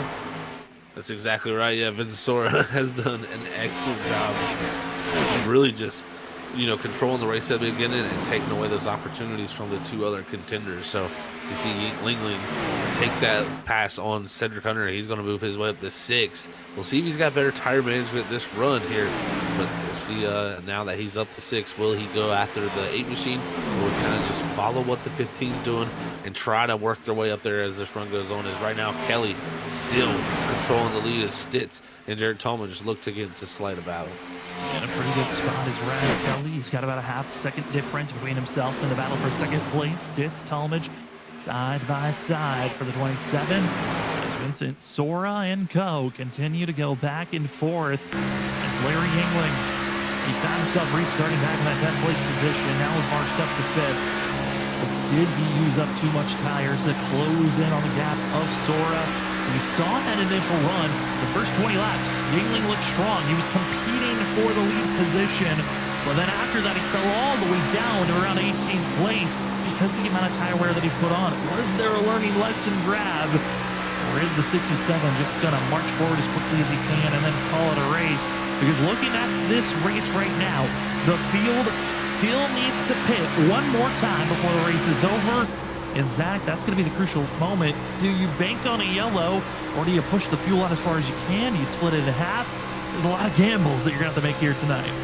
There's definitely a ton to gamble here for sure. So we'll see who decides the strategy early. I mean, we saw Campbell really get aggressive in the 66 with the strategy. So we'll see if he does something similar. And it didn't seem to pan out too well for him there. So I think he could maybe alter that strategy just a little bit. But we'll see who's the first to kind of, break the mold and come down. We saw Larry Yingling, he had went almost 50, 8 laps, I believe, out front on those tires before he hit pit road. So we know these drivers can go a far distance on fuel and tires. So right now, technically, with how many laps are left in this event, you should be able to make it from here. We also want to give another shout out again to the sponsors, Larry Arts Production, Blazing Fast TV. We also want to say thank you to the grid sponsor of Orchid Ink Tattoo Studios. Go follow Orchid Ink Tattoo Studios on Instagram for your one-stop shop for custom tattoo colorings, stickers, paints, and more. As well as you want to say thank you to Apex 50 being our halfway leader bonus point. That went to Vincent Sora. Head on over to Apex 50 on YouTube, TikTok, Instagram, and Twitch to check out Samuel S. Garcia's point of view as he's racing out there. Driver that currently has our hot lap designs, fastest lap of the race, is Vincent Sora, and he grabbed that all the way back at lap 8. And Zach, that was a thing I was curious about. With how early on Vincent Sora set the tone with a 30.344, would anyone else be even close to that? And I got a feeling we're not going to see anyone really hit that number unless we've got a caution with about 20 laps to go when everyone's got to go full bore. I have to agree with that. Yeah, I don't think anybody's going to be, busting that lap out anytime soon here. Maybe on that last set when we come down, someone will just, push all out on their out lap. But a lot of times there's traffic and stuff involved in the situation with those runs, so it's hard to get the cleanest of a lap sometimes. As now Campbell, you see, tries to work his way around Cedric Hunter and the likes of Larry Yingling, who, again, trying to hold on a little bit better this run he's done, but he still just can't keep up with that 15 as the run goes on. We got to move up to the lead. Reason why, where I might have a 3-wide battle for the lead position. Ryan Kelly on the outside, trying to fend for Jared Talmadge. Vincent Sora with a great run, though, off the exit of turn number 4, trying to find a way to get to the inside of the 27. Will he force the issue or just stay in line? They're 2 by 2 for top 4 and continuing to stay in line. Ryan Kelly, he's used up all those tires to build the gap, but it falls away. Let's go 3 wide for the lead. Vincent Sora keeps it to the inside groove. Talmadge trying to squeeze the inner part. Ryan Kelly has to stay close to the outside wall. Kelly with the advantage off the exit of the corner because of the momentum, but Sora, he's got no draft worries, a side draft. He continues to keep it close and 3 wide into turn number 1. Second time tonight we've seen the lead be 3 wide for a few moments. So great racing from these drivers, but it's going to be Talmadge who's going to clear the 30 on the exit, because good thing, because him and the 15 were going up the racetrack. They certainly were, and I thought Chris Stitz was going to force it 3 wide with Vincent Sora almost clear for the lead. Ryan Kelly from the lead back to 4th in a blink of an eye. Now it's going to be seeing Jared Talmadge up front. Looks good. He will be clear for now, but Sora trying to get to that inside quarter panel, but there's Stitz throwing it to the apron, trying to close the distance as he sees the top 2 continuing to bicker back and forth, but watch out for 5th and 6th place. Justin T. Campbell, also going to see Cedric Hunter. The 2 pink machines are trying to close in and join the fight as our top 9 are all within a second and a half of one another. We've had some great racing here tonight in Las Vegas, and man, Sora tried everything. He tried the Hail Mary move there in the center, gassed it up, just couldn't clear the 27. Is now Talmadge is going to fight back, and this is what Sora was doing to Talmadge earlier in the first run. So if you're Vince Sora, you're trying to make that pass cleanly, but you're going to slide up into him a little bit, and guess what? That opens the door, and now he makes the pass, and maybe Sora's thinking now we're even after having the move with the lap car. I think that's why we saw a little bit of contact there through 1 and 2. Sora just trying to muscle his way through before they got Cody Reed, where that slower lap down vehicle could have been used as a pick once again. Instead, it's Sora, Talmadge in line. Same for the rest of the field as everyone's trying to close or find a way to get around that 88 of Cody Reed that just has had a poor running ever since being involved in our lap 1 wreck. But up front, Sora, Talmadge, Stitz, Kelly, Campbell, like I said, our top 9 drivers all within a second now of one another, about a second and a half, as Noah Steele going to be keeping our top 7 within a second. Man, this racing has been great all night long. You see Campbell drop into the low apron there to clear Cedric Hunter. You got Steele also going with him, like you said. So this whole group really still all with their shot still to win this thing, but they're all going to have to figure it out before this is all said and done. Is right now they're out on board with the 8 machine. You can see Center Connor looks to the inside side of the 66, who was just making the move to clear the 13. So these drivers are all going back and forth, and you know, this is great racing, but this is what can cause you to lose a little bit of time to that lead. Trying to just stay in the line. Hope the driver in front of you is pulling closer to the lead pack and that you guys aren't losing it. Currently, Thomas Green about a half a second behind. Trying to lose a little bit of touch with Noah Steele. Cedric Hunter staying as close as they can. Other battles that are happening is outside of our top 10 from 11th, 12th, 13th, and 14th. They're keeping it pretty close. That's Christopher Norris and a few others, but it's just search for where the pack is that you're working with. Sometimes you'll lose touch to the lead group, but with less than 50 laps to go, and we've ran already 23 laps on this stint, Zach, the question I threw out earlier in this run, when do you pit? Do you split this run in half? Do you stretch it out? Because if drivers stretch this fuel out, it's going to put them around 10 laps to go in this race. That's not a lot of time to work with. This year's current top 5 of Sora, Talmadge, Stitz, Ryan Kelly, and Campbell. You know, Sam, that's a great point. Yeah, if you stretch your fuel all the way out here, you're gonna have no time to use those tires. So I'm thinking more likely you're gonna see probably pit stops happening here around 115.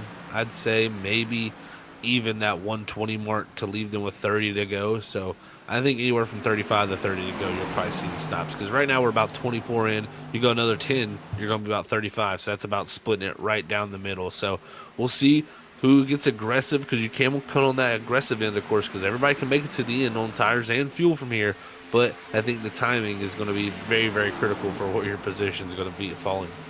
We saw green flag pit stops, aggressive pit entries were rewarded greatly for Ryan Kelly as well as Chris Stitz to keep them close to Vincent Sora right as the racing action was about to blossom up and see a lot of hard racing up front. That's when the caution flag came out. This could be another chance of an aggressive pit entry, but you got to make sure that you hit your marks perfectly. One misstep, and this whole race is thrown away with us coming up to what we like to call our money stop. The last stop of the day. One driver going to be taking it slow. Very early pit stop. Joshua Kanata is heading into pit road for the 16. Big gamble here for the 16 to come down, so we'll see what this equates to. Does this pull others to gamble also with him? We'll have to see. He's definitely going to be the first one, though, to hit his boxes. This run has been a little bit more interesting. We got about really 7 drivers right now on top of each other up here. You do see Thomas Green here in 8th. He's about a half a second back from this group, but you can see here Noah Steele, Justin Campbell, all of them in a line all the way up to our leader Vincent Sora.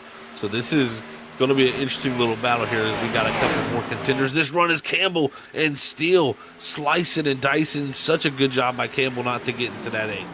I mean, they were so close off the exit of the corner. I think the 8 was so close to hitting the wall, but Campbell wasn't expecting them to be almost into one another off the exit of the corner. They keep it close, and we continue to race on, even with the slight scare that we had. But I'm trying to think back to those first 20, 30 laps of this race. The first 20 was just full bore top 4 or 5 drivers pulled away from the rest of the field. It was almost already a full 2 seconds, the difference between 5th and 6th. When we were 20 to 30 laps into this race to initially start. We've been 28 laps into this stint. About 26 of those laps have been under green flag conditions, and now it's our top 9 that are close to one another. We're starting to see a little bit of a gap building out, but the pacing of one another, everyone really backed off compared to what their pace was in the early goings of this race. They really have. It's interesting to see. So this is shaped up to be quite a different run, and that's what you love sometimes about some of those cautions that you get in the middle of a race. Sometimes it can really allow these people who have learned throughout the race to fix their mistakes and get right into the mix. But I tell you what, who has fixed his mistakes? We saw Sora struggle that first run, give up the lead to Ryan Kelly. There's no struggle this run, Sam. He definitely held back a little bit more in the 15 this run. But I tell you what, he has got some great lap times and is really starting to open the gap now. Setting the tone, starting to take the advantage of the lead position. And I'm curious about how much knowledge is being learned by the 15 of Sora. to other leagues that we've ran. I mean, Zach, you kind of were bringing it up with me. The fact that we have not seen Vincent Sora win a championship in season 5 of WSSR, that is years and years ago since we've seen this 15 hoist the championship, let alone winning here at Las Vegas, a track that we have seen speed for the 15. I'm curious on what he's learned in the WSSR, seeing his other competitors that have won championships, won races in dominant ways of, all right, we've tested the speed of everyone else, now it's time to go. Yeah, I think he's definitely got a lot of that on his mind. I mean, he has finished second, third, fourth. He's always been a contender for the championship since he's came back. Yeah, a little of that hiatus, of course, left iRacing for a little bit, stepped away with personal life, and he came back after winning, a championship at WSSR. That was the last one he did win there. And he came back, and he was a little bit of a learning curve when he came back to ISRC. We've seen even with WSSR too. So it's been a learning curve for him. But I think he's gotten back to that peak Vincent Sora form, so to say. And right now, this season, he is just shown out. I mean, 6 wins so far, maybe 7. So coming into this season, I think if you had told him he has 7 or 6 wins, he'd be very happy. As the field races on, a couple are already going to be making their pit stops. Larry England, Justin T. Campbell going to be making their money stop. Ben Keating into pit road. Going to be joining Joshua Kanata, who's made his stop. And up front, it's still Vincent Sora. Full second ahead of Ryan Kelly, Chris Stitz. They continue to go back and forth. And it is time to see, when do you want to pit? Is it now for Sora? Is it later on? He stays low, now entering pit road in an aggressive manner. Not as aggressive as we've seen Stitz as well as Cedric Hunter, and they really gain time on the 15. Definitely taking it easy. I think he knows, Sam, big picture here, big picture, because if he was to make a speeding penalty there, that could have hurt him very badly. So, I don't know if it would have knocked the championship out of range for him, but it would have definitely put him where he's worrying about it. Right now, he's just got to come to pit road and get to the end of this race, and he should be able to bring home that championship. As right now, Ryan Kelly holding on to that lead position. I don't think he's going to wait much longer. A little bit wider on this exit. You're going to see Noah Steele, though, gain a ton of time on the entry. So we'll see if Kelly had that same good entry this time. And one driver's over aggression did hit him. The 2 was Stephen Platt with a 40-second hold, speeding on entry for the 2 machine. So the rest of the field back and forth. It's Stovall or Aaron Kralik. They'll go back and forth as Stovall leads this race right now. As for all of the Brown crew out there, Stovall leading the way, but Kralik has just been looking very good, sneakily quick in the middle of the pack. It's just been some pit road mistakes. Couple of contacts that have held him back from really being a threat up front. As Talmadge, he's going to force the issue and try to go 3 wide down into turn number 1. The 27 not waiting for anybody as he pushes the threat. Doesn't want to wait behind this wall and almost comes direct between her top 2. It's the leaders of the race right now as you see Stovall Kralik go back and forth down the back straightaway. There's more contact being made here as now you're going to see the 66 of Campbell come into the picture. This is going to get a little bit messy here as now the 1 slides on the racetrack. Can they gather this all up? The 1, the 01, and here comes Vincent Sora down to the apron. He'll have to slice his way to the inside. Also going to be seeing Christopher Norris as well as Larry England going to be having to try to find their opening.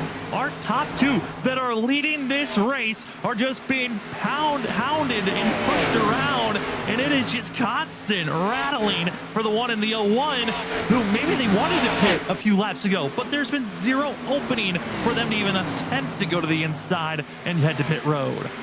And I tell you, it was close between Stitz and Kralik there. And now look at Ryan Kelly, Cedric Hunter are coming through. They've lost a ton of time in all this melee of getting through traffic. These situations have played out so differently. The driver who won out big, though, Jarrett Talmadge, he is about 2 seconds up the road from even Vincent Sora with 1 lap older tires. That is it. So great job by Talmadge. He executed perfectly on and off of pit road. And for Vincent Sora, more headaches. He's got Justin T. Campbell ahead of him. That's not just laying over to the side. He is fighting for this position. For Talmadge, I think the big thing for him that he's going to worry about is the fact of, am I pushing my tires too much?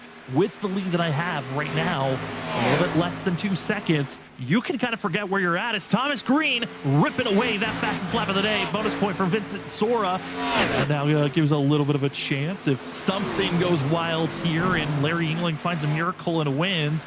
that is his chance to take the championship away. But Vincent Sora, like you talked about, Zach, really not pushing the issue, trying to hit its marks, not trying to just fumble and throw this championship away, which was the only way he was going to lose it, is if he made mistakes on his own race. And he's done everything right to make sure that he's not just risking it all with every move possible. Look, I still think he wants to get that seventh victory. I really think that's in the back of his mind. But I think the big picture is still weighing out. I think he's looking ahead going, if I was to get second, third, fourth, he's like, I'm still going to win the championship, and I think that has got to be the end goal for him after so many heartbreaks these past few championship battles. I don't think the risk is there to just go out there and throw it all away. So we'll see what he does. I think he's going to manage his stuff a little bit behind Campbell, and when Campbell starts to struggle, then you got to pounce and then hope you can close that gap down. Ethan Delaire, who's been sitting in pit road for over 25 minutes, officially has left the server. As still in pit road is Cody Reed, who makes his final stop of the day. Mark Morales about to make his final stop of the day. Our top four still yet to hit pit road. They would love a caution to just give them the track position. You're expecting, if there is a caution, everyone's taking that final set of tires we've already pitted. For those top four, they would have an extra set over everyone else. As Michael Miller, Christopher Norris, this is the battle for third place currently on track. These two still need to hit pit road with Stovall and Kralik as they continue to stay out. And they can stay out for another at least 5 to 8 more laps before they are forced to pit road. And that's when things are going to get a little bit more interesting. Of if a caution comes out now, Zach, this could throw everything out the window of who's winning this race. No doubt, yeah. That would really change things up because you know how cautions can play out right now. Still Kralik and Stovall, of course, Michael Miller, Christopher Norris still out there on track, and that would be a huge change up for sure for everybody and give them some tire advantage for sure. But we'll see how this all shakes out. Is now Kralik going to be going to the bottom? I thought for a moment there maybe that was his time to come to pit road, but he's still going to continue on. And like we said, they can continue on for at least probably another 15 laps or so. So we could see them go to about 10 to go in this race, like you said. They're going to continue to push on. Stovall will not wait any longer. He's going to head his way into pit road. This will leave Kralik, Miller, and trouble in the front stretch. Caution is out, and it's going to be seen. Travis Downing spun around off the nose of the 66 of Justin T. Campbell. Caution flag waves, and that's the drama we were waiting for. And Vincent Sora watched all that right in front of his eyes. He even made a little contact to Justin Campbell, so that was very close. And Travis Downing there just getting into the wall there on the corner exit and just couldn't get out of the way. Couldn't get out of the way, and that exit of turn 4 where majority of the drama has been lining up. And once again, Vincent Sora will watch from the aerial view of how much contact there really was for the 15. Downing hits the wall now. He's going to hit the wall off the exit of turn 4. And Zach, it's just, again, innocent victims have been really taking the most damage out of anyone. I think Justin T. Campbell really took a brunt of that damage, but Sora able to back off. And I don't think he really got that much damage, if any. Yeah, I think he did a great job of backing off in time to, if he did touch him, it was such a light touch, it didn't do anything to the race car. So Campbell, though, going to take some nose damage, I believe, off the front of 43. So tough break for him because he definitely makes contact in front. You're going to see from the bumper cam, I don't think Sora makes that hard of contact. So yeah, we'll see how it works out as they're all coming in pit road now, and it's going to be an interesting pit road because the tire's not too old for a lot of these drivers. Not at all, as everyone heading into pit road to get service now as we're watching this final replay. Justin T. Campbell, this might be his final race. I don't know if he's going to be coming back. That will be a penalty if he does return for season 2 of Trinity, as you're not supposed to drive through everyone's boxes to get into yours. As Michael Miller going to leave his box exiting out. And one thing I was curious about with this race, if we had late pit stops, who was going to take the gamble of maybe staying out? Who was going to take 2 tires? Well, 2 tires was never taken by anyone. It's been 4 times for everyone that went into pit road. But Zach, I'm shocked by this one. Cedric Hunter, Joshua Kanata, they stay out as everyone else heads to pit road. Whew, that is a risk they are, I guess, willing to take, so to say. So we'll see how it works out for these two. I think they were hoping maybe more would have stayed out, but yeah, I think they're going to be hoping that we get a caution at some point here within, we get like a 10 lap run really here and get a caution quickly, because it's going to give them this extra set of tires, but it's not going to allow them much track position when they get those tires. So it's going to be interesting if that does play out. But I will say, nobody taking 2 tires doesn't surprise me too much also, Sam, because I think we've seen the race cars be pretty loose, and usually 2 tires here in these cars tends to make them pretty free. Here's a choose. Do you go high? Do you go low? Cedric Hunter going to be going high. Kanata stays low. And everyone taking their opportunities to make their spots will be well known. Drivers that are going to be staying in pit road. Travis Downing, heavy damage for himself. No surprise with being involved with that wreck. Also still in pit road is going to be Mark Morales as well. Cody Reed still sits in pit road as he's getting some of his damage repair. That leaves us with a total of 22 drivers out on track. And for Larry Yingling, the track position's dwindling away. The opportunities are dwindling away, but for Vincent Sora, this is going to be one of the most nerve-wracking spots, because he has been having a little bit of a horseshoe, avoiding wrecks. Maybe he's gotten some scrapes here and there, but he has not had a picture-perfect night of avoiding wrecks, avoiding incidences. How well can the 15 avoid some of this carnage? For the drivers that are up front, how well can you avoid the older tires? Cedric Hunter, 13-lap-old tires. Joshua Kanata, 21-lap-old tires. Everyone else just got freshies. It's going to be about a 1 to 2 second difference on pace from this initial launch. How well can you avoid? How quickly can you push forward? Let's find out. And who is going to be the champion by the end of this evening? Green flag is out of the air for the Trinity Championship, presented by Freaky Fast Broadcasting. And Zach, this is a good launch for the front two, but let the chaos begin, and they're already wrecking behind. Trouble for Dakota Moniz. No caution is thrown, and now it will be. Ooh, yeah, Moniz sliding across the start-finish line there, and that was wild scenes there, as I believe everybody getting wound up and getting back together. As Kanata did, he checked up for the yellow. Some guys didn't, and that almost caused a little bit of a stack up. So we'll have to see what caused the initial wreck, but we could have had some incidents even later after the yellow. So that was close. But the number 50 machine of Samuel S. Garcia, who's actually the 85. Switched numbers a little bit too soon, but Garcia was getting ready to take off, and it looks like half the field did, half the field didn't. And drivers took off when they saw green, while others were waiting for drivers ahead of them to move. And Samuel S. Garcia went rolling. Stovall said, all right, we're going to take off fully, and just ran right over Garcia there. But it's going to be Dakota Moniz, who also, innocent victim, takes a lot of damage for the 5. And it all started right around Martin Morales Jr. So, yeah, he kind of just didn't get going. I don't know if he wasn't in the right gear. He took off initially, kind of had a checkup because not to run to the back of the 3 right there. You see a little checkup there, and it just couldn't ever get the car going. And that checkup kind of trickled back to Garcia, and of course from there Stovall gets into him, and Moniz gets collected also. So that was just one of those simple restart happenings, and you see it a lot of times happen when it's that long line of single file cars like that. Yeah, everyone going high expecting, all right, let's just stay out of the way and see how this restart's going to go, but everyone trying to take off as quickly as they can. One driver, though, will get back on the lead lap. That will be the 2 machine of Stephen Clapp. Going to be awarded with your lucky cod of the day, or free pass. Sponsor is Cody Reed's Lucky Cod. Congratulations to Stephen Clapp and the 2 machine. That will get his lap back.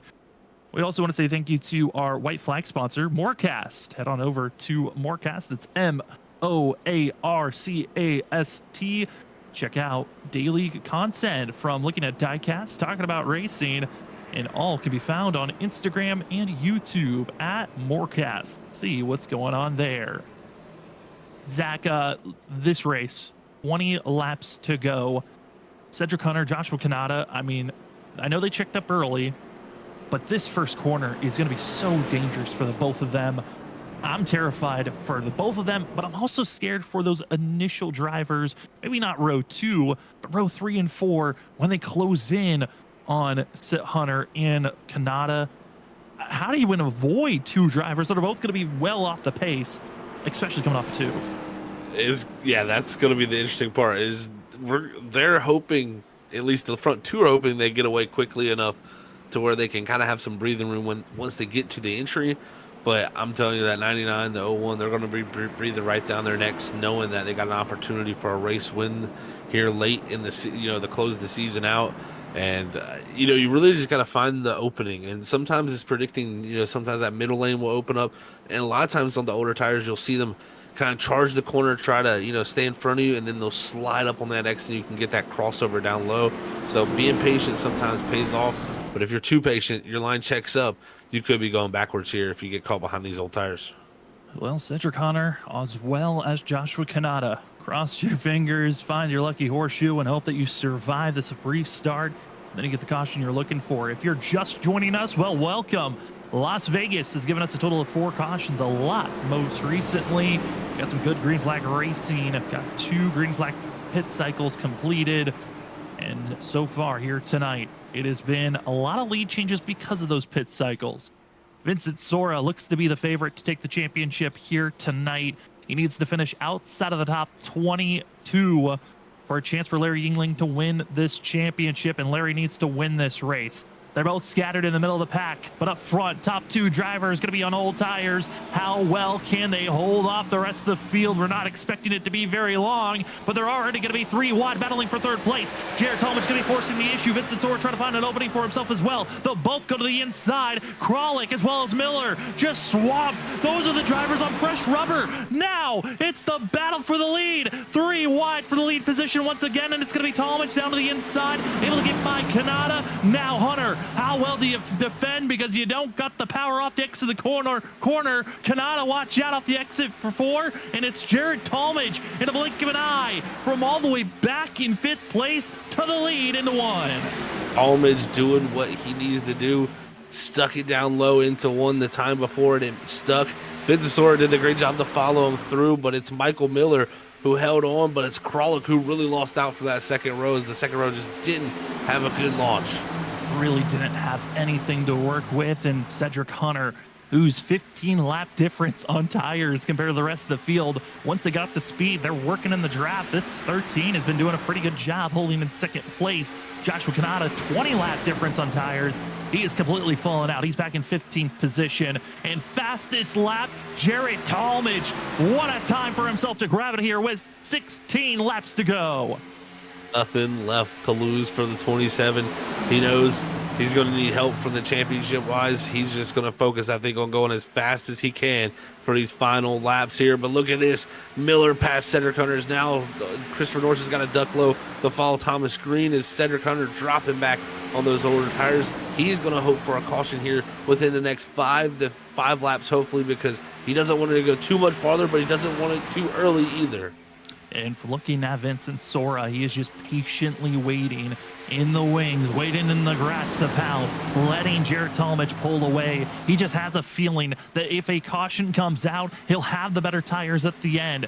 But if we race this to the very end of this race, those final 5 laps, Vincent Sora will have the advantage. Talmadge is pushing these tires. How well is he holding back and not just using up everything? Because these final 5 laps is where everything's going to matter.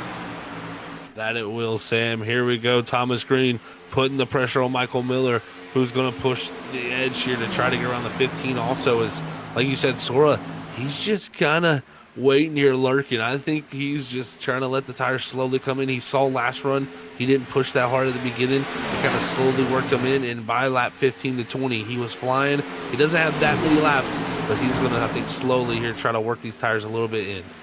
Cedric Hunter has now fallen outside of the top 10. Big loose moment off of 4 the previous lap by Ryan Kelly. Huge thing for himself. as now Vincent Sora blocking low, was defending high to Miller. Now going to stop that Thomas Green run. The 3 Machine, who's been the favorite in the chase. He won at Talladega. He won 2 weeks ago. And now the 3 Machine trying to emerge with 3 wins in the chase.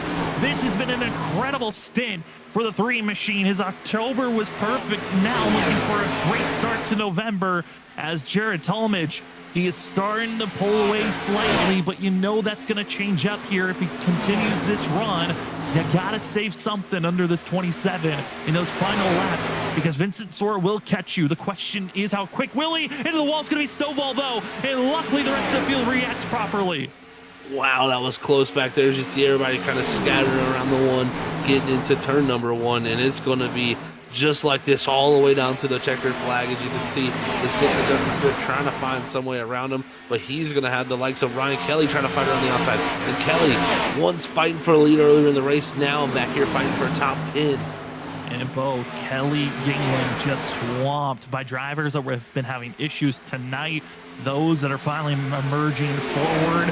And I gotta say, just in front of Kelly and Yingling, what a run by Justin Smith in the 6th. It's kind of been just keeping his nose out of trouble, and he might get rewarded with a top 10. We move back up to battling for 3rd place. Miller, Green, continuing to stay side by side. 10 laps to go for Jared Talmadge and Vincent Sora. 10 more laps, about to be 9 more laps before he's crowned a champion again. He's definitely thinking big picture for that scheme, but I think he also wants to run down that leader about 100th slower than he was Jared Talmadge that last time by. So Talmadge doing everything in his power, doing a great job right now to keep the gap at about 0.6 of a second. Is now Thomas Green finally past the 99 Michael Miller. Miller now under threat from the 8 of Noah Steele, and also Aaron Crawlett fighting back in the 6th position. He was swamped at one point. Great job for him to fight back to at least be fighting for a top 5. I mean, we talk about Las Vegas as a track on Monday nights, the drama, the flair, the opportunities that drivers have had. We've seen intentional wrecks. We've seen teammates wipe each other out, and it's come down to these top 2. I mean, I think back to the ISRC truck days, those early seasons that all majority of these drivers raced in. Jared Talmadge found his first ever Monday night win here at this track back in season 2 of the ISRC Truck Series. Vincent Sora most likely should have won this race back in season 1 of the ISRC Truck Days before he got wiped out by Danny Cochran. And both drivers showing that this track, the speed that's underneath them, it's still here. With 7 laps to go, the gap continues to build out to 7/10, but it's starting to shrink now. Zach, it's less than 6/10, and Sora starting to reel in the 27. That last time off of 2, the 27 pushed the nose just slightly. Same thing off of turn 4, a little push there, but also Sora a little push 2 back, where it gives now Talmadge the run down the front straightaway, but that draft starts to kick in the farther you go down. But Talmadge right now in clear air, in position to win his 2nd race of the season. Vincent Sora lurking in the background. If we're going to see a wreck, it might happen for the battling that's going on for 5th place. It also could happen for the battling for 10th place. But up front, Vincent Sora is going to figure out a way to run down the 27. If they don't run them down, there's a chance. There's a few drivers that still have an extra set of tires in their back pocket that maybe they can find the miracle run. But Jared Talmadge looks up to the flag stand. 5 laps to go for a chance to win. But the gap, less than a half a second. Sora just trying everything to reel it in the gap, and it's less than 4/10 now. Sora is on the way, Sam, and I tell you what, the 27, he was so quick, he pushed so hard to get the gap, but the 15 has been a little bit more methodical, a little less easy on the front tires, and he has the better turn right now in his race car. The question will be, when he gets here with 4 to go, will he have the tires to get around him? As you see, Steele in the background trying to take 3rd. This 15 of Vince Sora not only wants a championship, but he wants to go out a winner in style.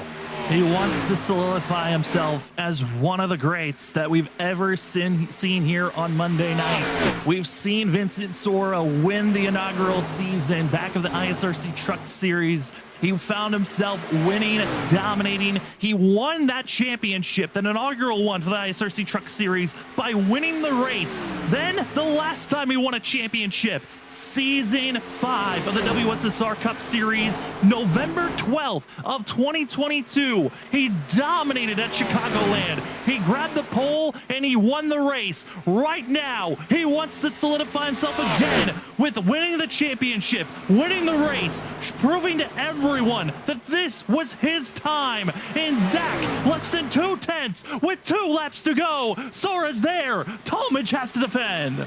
Oh, we're going to get a classic finish here, folks. Is the caution's out? We're going to overtime. Stovall trouble. Save for a few others as caution reigns here this evening. And I believe this was involving the 88 of Cody Reed. He was on fresher tires coming through the field, and there was some contact between the 2 and the 1, and Reed just gets caught in it. So Cody Reed again, just in the worst position at the worst time, getting caught out in other people's mistakes. And ironically, it's Steven Clapp making the contact. Clapp even stating in Discord before the race, saying, Cody, I'm going to try to stay away from you. And he's the one who makes the contact and pushes the one of Stovall right into the 88 machine to bring out the caution. Oh, Zach, it just continues to fall apart. I believe this is a different incident as Cody Reed heads into the pits.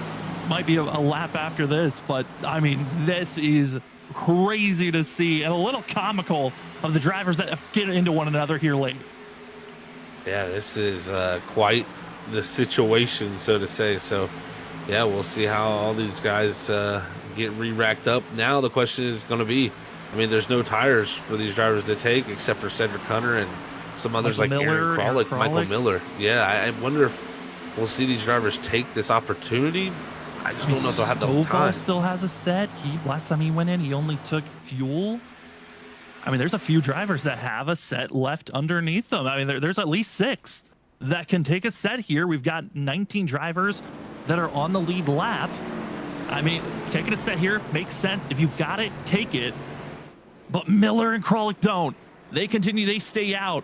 This is going to be Norris, Clapp, and a few others from 12th on back that are going to be taking their final set of tires.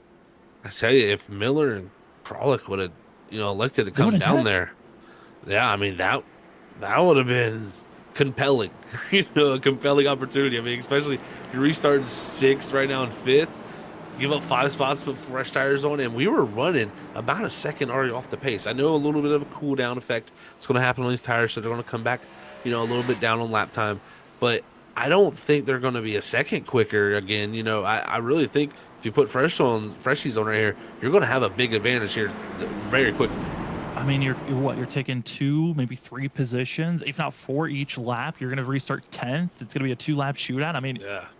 The numbers looked promising that it was a good gamble to take. Like real life NASCAR, we saw in the truck series with Corey Heim. I mean, give your driver an opportunity to go make some magic, but not going to be the magic taking for Miller nor Krolick. I think they've kind of made their bed. They're stuck in whatever position they're in. I don't see that they've got the tires underneath them to get by any of the drivers ahead of them.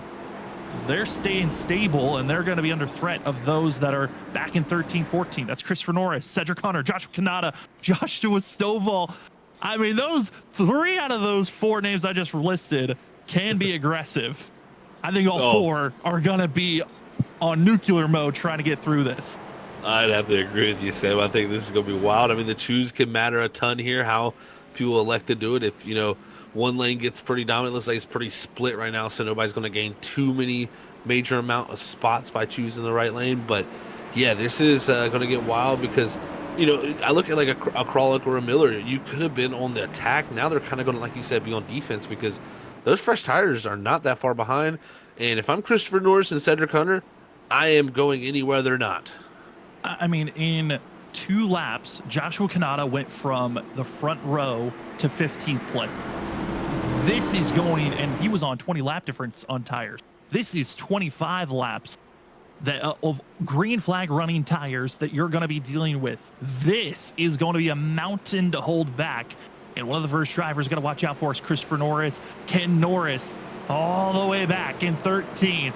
all the waiting. He's been busy in college. Does he have something, some little bit of magic here for the last race?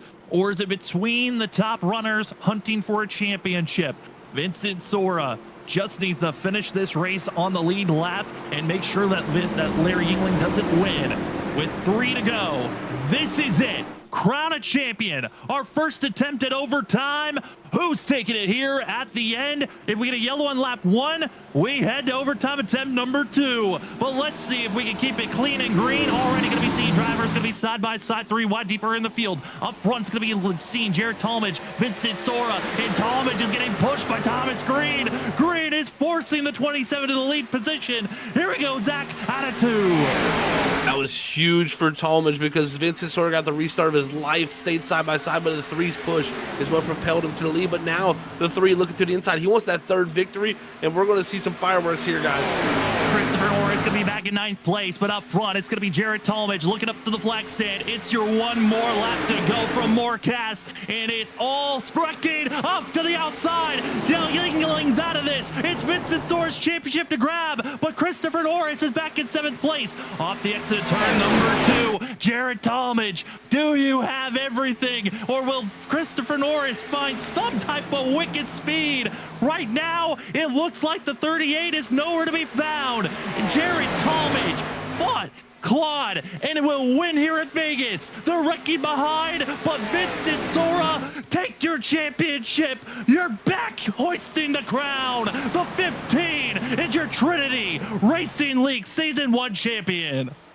What a finish, folks, there. I mean, that caution definitely shook things up. Christopher Norris gets up to the top 5 on the fresh tires, but it's Jared Talmadge who had the push of a lifetime from the 3. He has got to be giving a big old shout out to him, because if he doesn't get that push, I don't think he clears the 15 down in the 1. 3 years for Vincent Sora. 3 long years of stepping away from racing, coming back, finishing 2nd over and over again when he's going for a championship. Tonight, 3 years later after his last, he can finally say he's a champion, winning the inaugural season of the Trinity Racing League presented by Larry Arts Production. For Jared Talmadge, back into victory lane. Congratulations. He won all the way back at race 2 at Atlanta, proving the mile-and-a-half package was there, and the 27 gets to enjoy burning it down. I mean, Talmadge, this has got to be rewarding for himself. But Zach, I mean, you can speak on the 15. This is what he's been searching for. This is what he was hunting for, and he can finally grasp onto it. He's got to be elated. For sure he wanted the victory, but this was the big picture, the big prize. And right now he is going to be celebrating, I think, all night long here until he can try to carry this momentum for his Wednesday nights at WSSR. Jared Talmadge, enjoy this one. Burn it down as he gets to and have his fun. For Vincent Sora, he will be the champion. Thomas Green will take the elation of seeing his teammate get the win. We'll be talking to those top 3 drivers right after this. We have the post-race show. Let's talk to your winner. Let's talk to your champion and see how the rest of the field's feeling. We'll be back after this.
Welcome back, ladies and gentlemen, to the post-race show of the Trinity Racing League presented by Larry Arts Production on Freaky Fast Broadcasting.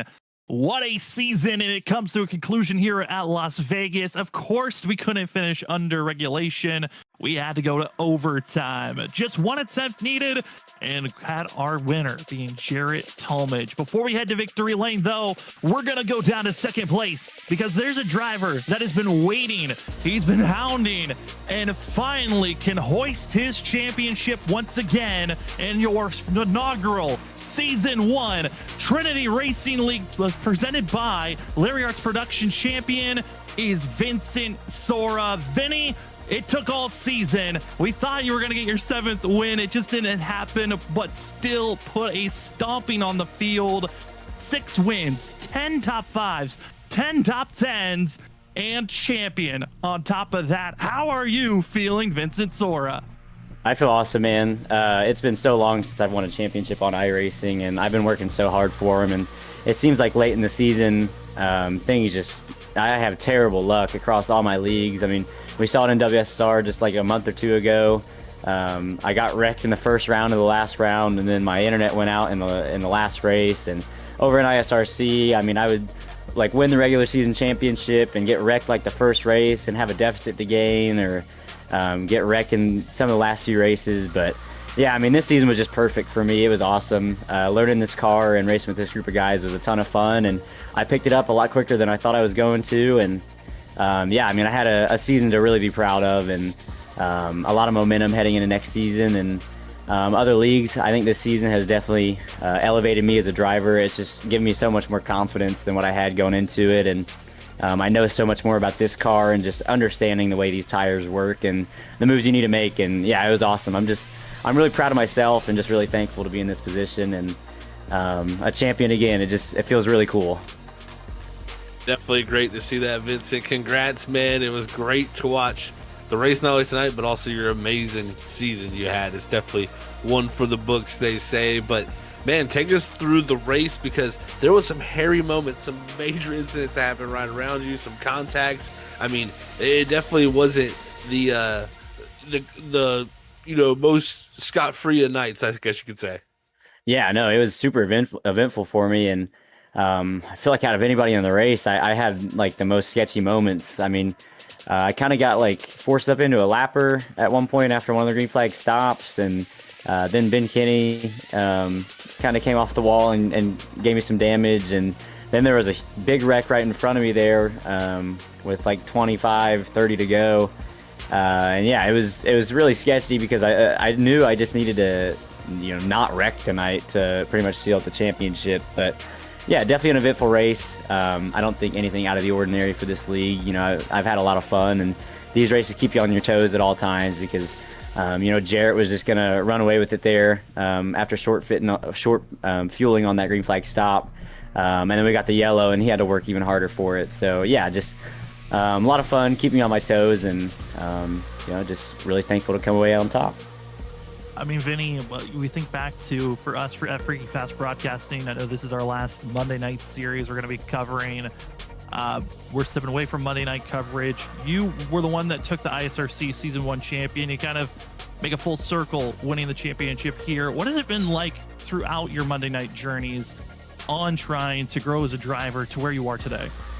Yeah, I mean, it's been, incredible, really. That's something I've worked really hard on. This is all I've got when it comes to driving race cars and chasing my dream. Getting into racing, there's just so much money and money that I don't have. So iRacing is as close as I can get to it. So I take this really seriously, and I try to be as professional about it as I can. And I work really hard on myself. And I've grown so much as a human being and as a driver since that season, way back in the day in the NAICC Truck Series that you guys covered. And yeah, I'm just really thankful for each race, honestly, each moment to go back and look at on Freaky Fast and all that you guys have done. Really sad that you guys are going to be stepping away, but thankful for all the memories and everything that you guys have done for us and me as a person. Well, Vinny, it was an incredible run season for yourself. Great job on coming away second. And before we let you go, the floor is now yours for any other shout outs. Yeah, just everybody in the league. Josh and Nick for putting this on. They got this put together kind of like a last minute thing, it felt like, and they did a really good job. The whole season was a lot of fun for me, and we kept a really good car count the entire time, and that's what leagues look for, and that's something really cool. Shout out to Jarrett, Tom, Isaac Shelley, Danny, all the guys who were in the VC at any point this season, helping me out or racing with me.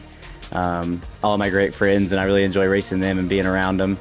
And yeah, just obviously you guys at Freaky Fast for everything you've done. It's been really cool all these years having you on Monday nights, and I think even cooler for me to be the season 1 champion from way back in the day, and then the season 1 champion again here to send you guys off. So looking forward to still racing under your banner on Wednesday nights, and just seeing where you guys go.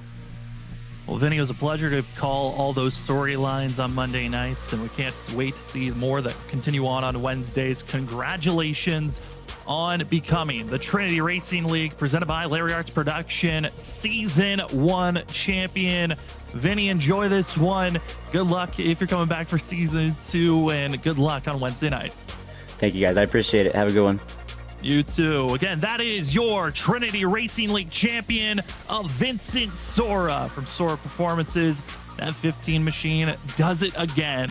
Inaugural season, of course, he has to take the championship. One driver that we know a championship might be looming at some point. He continues to grow as a driver, getting faster and faster. His mile-and-a-half package was there, taking the win here tonight for the Trinity Championship, presented by Freaky Fast Broadcasting. It is Jarrett Talmadge, his second win of the season. Jarrett, what a season for yourself. 2 wins. This is your second one of the season, but how much does this one feel? Because that was an incredible finish at the end. I mean, it feels pretty good. I really only had one goal going into tonight, and that was to go out there, get pole, lead the most laps, and win the race. I think I did 2 of the 3. Got pole, did not lead the most laps. Got pole and won the race though. So it's pretty good to end the season off on the high note. Kind of like the actual Cup Series. I pulled a Blaney, ended off winning the race. Not quite the title, but it feels good. Definitely still a good season for you, Jarrett. 2 wins. Could have been a couple more, definitely, with the speed just shown. I think also with this finish tonight, you should close out with second in points, too. So congrats on that. But, man, we had a wild late race restarts there with some different strategies. Take us through it there at the end, because you made some pretty bold moves that worked out really well. Yeah, I really didn't want to see that initial caution come out with like 25 to go there, because I guess I had taken a little less field and Vinny to short field it, and he got held a little longer to stop, so I came out with a pretty sizable margin. He came out behind Campbell, and I think I probably had it won there. Then we got the yellow, and it was a no-brainer to come down and take 4. We already had like, I think 12, 15 laps on our tires, so come down and do that, and came out like 6th or 7th. Saw some of those guys didn't pit. Some of the guys in front of us were, I guess, stayed out longer and caught the yellow. So that restart, the first one I tried taking Aaron bottom 3 and he blocked it.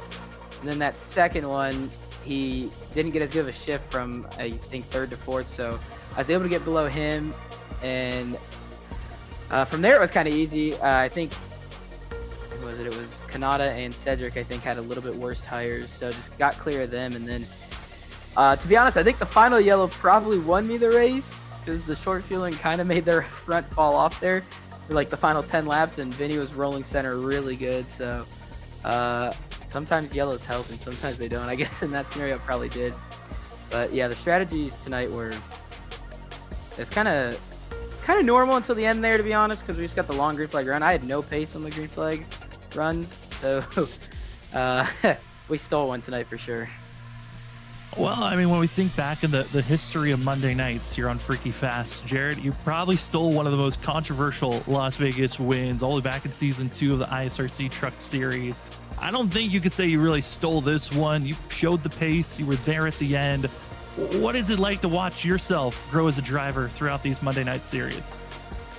I mean, it's pretty cool, because it's a lot of the work put in just running more and, you know, being around people who are just better than you at the sim and learning from them.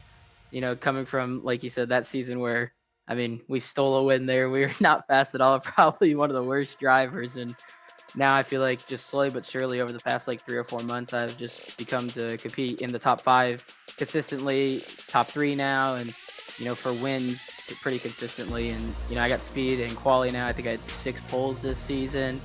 Got the speed, short run, long run, and medium. So it's pretty cool just seeing, like I said, the work paying off, be able to fight for wins and hopefully championships is the next step. Well, that is the step in your journey that we cannot wait to watch and see, Jared. Congratulations on your win here tonight. And before we let you go, the floor is now yours for any other shout outs. Yeah, shout out to Vinny for winning the title. I mean, he was class of the field all season and tonight. Shout out to my teammates at Larson Line. Shout out to you guys for putting on the broadcast. I was told somebody picked me tonight. I don't know who it is, but shout out to you. And yeah, that's it. Well, Jared, congratulations on your win here tonight. Enjoy it. I cannot wait to see how much quicker you get over the off season, and I can't wait to watch you continue to race on Wednesday night. Thank you. As that will be your winner here tonight, Jared Talmadge, coming away with his 2nd win this season, the 27, just getting faster and faster each season we watch him. A driver who also looked very quick here during the chase. The question was, if he made the chase, could he have been the champion? Because the way that he ran throughout every single race. We've got Thomas Green with us, finishing 3rd. I mean, Thomas, what a chase for yourself. These past 5 races have been incredible to see you get 2 wins, almost had a chance for your 3rd. How are you feeling, though, after this incredible run this month and a half? Yeah, that was awesome. It was a good way to end up the season. Get P3, tried to get P2 there, but Vinny was just in a better tire situation than I was, and we were all racing really hard for that. But yeah, I mean, since I've come back, I mean, it's been nothing but a dream. I mean, I can't ask to end the season on a better note. I mean, not being in the playoffs really sucked, for the chase, sorry. But getting a couple wins was all I really wanted to do, and just prove that I should have been there. And yeah, having all the good races and finishes that I've had recently, kind of, I think, to me, proved that I should have been in that fight, been in that talk. But happy for Jared for getting that win. That was awesome. Happy for Vinny, my teammate, for getting the championship locked up. That was awesome too. Just happy to see all my friends succeeding, and I tried to bring it to him. I was going to give them both hell there if I could, but I just did not have the right front to compete with that. Definitely a great job by you, Thomas, still fighting there for that 2nd position and bringing home 3rd, man. And great job closing out the season the way you did. I mean, we had a really awesome race here tonight. You wanted definitely the quicker cars. We've seen some guys also struggling with the tires. Take us through like the balance of tonight with the race car and how the tires worked out, because we've seen that, some guys could really make some big moves on that longer run. So like the start of the race was just, you're going to burn your stuff up regardless, obviously, until more laps are on the track. But I mean, I killed my stuff. I was wrecking loose off of every corner. The bumps played a huge factor in like how your car kind of adjusted throughout a run, because if you got in them when you were too hot in your right rear, you were going to get loose. If you got in them when you were too hot in your right front, you were going to plow up into the wall.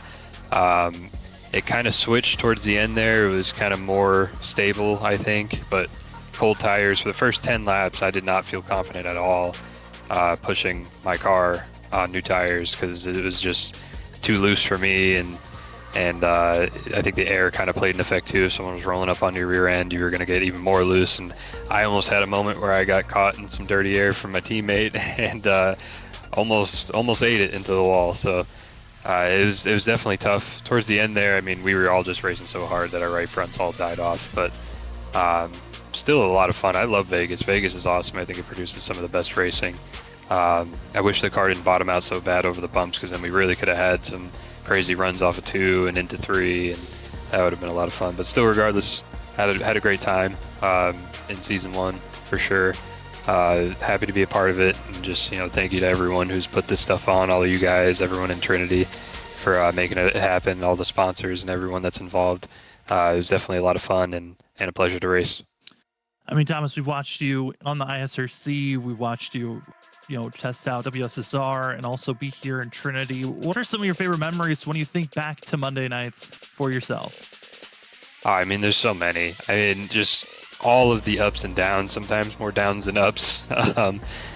It's just really cool to race with this community. I mean, this community has been everything to me since I came here and made friends with just about everybody, and it's just been a lot of fun. To race with the same people over a long period of time is a pleasure, because you kind of learn every race a little bit more about each other, and you know who's going to give it up and who's going to fight you for it, and just the chemistry that you end up building with people after you've been in the same league for a long time, racing race to race, and it's crazy to me to think that it's been years and years of doing this, and time kind of flies by when you're kind of caught up in that moment. But I always look forward to Monday nights. Monday nights will always hold a special place in my heart, between ISRC and between here and Trinity. I mean, it's just been a lot of fun. It certainly has been a joy to watch all the battling going back and forth. And Thomas, I mean, I know you already kind of gave out a lot of shout outs, but if there's any more, the floor is now yours. Well, just once again, shout out to you guys. I know you guys have been going through a difficult time just like me, and I just want to show love to you guys. You guys have been absolutely amazing. Hands down my favorite broadcasters to watch. And sometimes I'll just throw races on because why not? I like to watch them back, and it's always really enjoyable. You guys put on a really entertaining and show, and just super fun. I just want to say shout out to everyone in Trinity for putting this season on. That was awesome. Shout out to my teammate Vinny. Shout out to Jarrett for winning the race. And last but not least, shout out to my lovely girlfriend Anna for all the love and support. She's watched every race that I've been a part of, or at least tries to. She does it while she's at work also, so just a huge shout out to her. And yeah, I tried to get it for you tonight, but just not quite. Well, Thomas, it has been awesome to document your journey and seeing how you've grown as a driver throughout these years. Congratulations on third place here tonight. Enjoy it, and good luck into the next season and also on Wednesday nights. I appreciate it, guys. Thank you so much. As that will be our third place finisher in the number 3 machine of Thomas Green.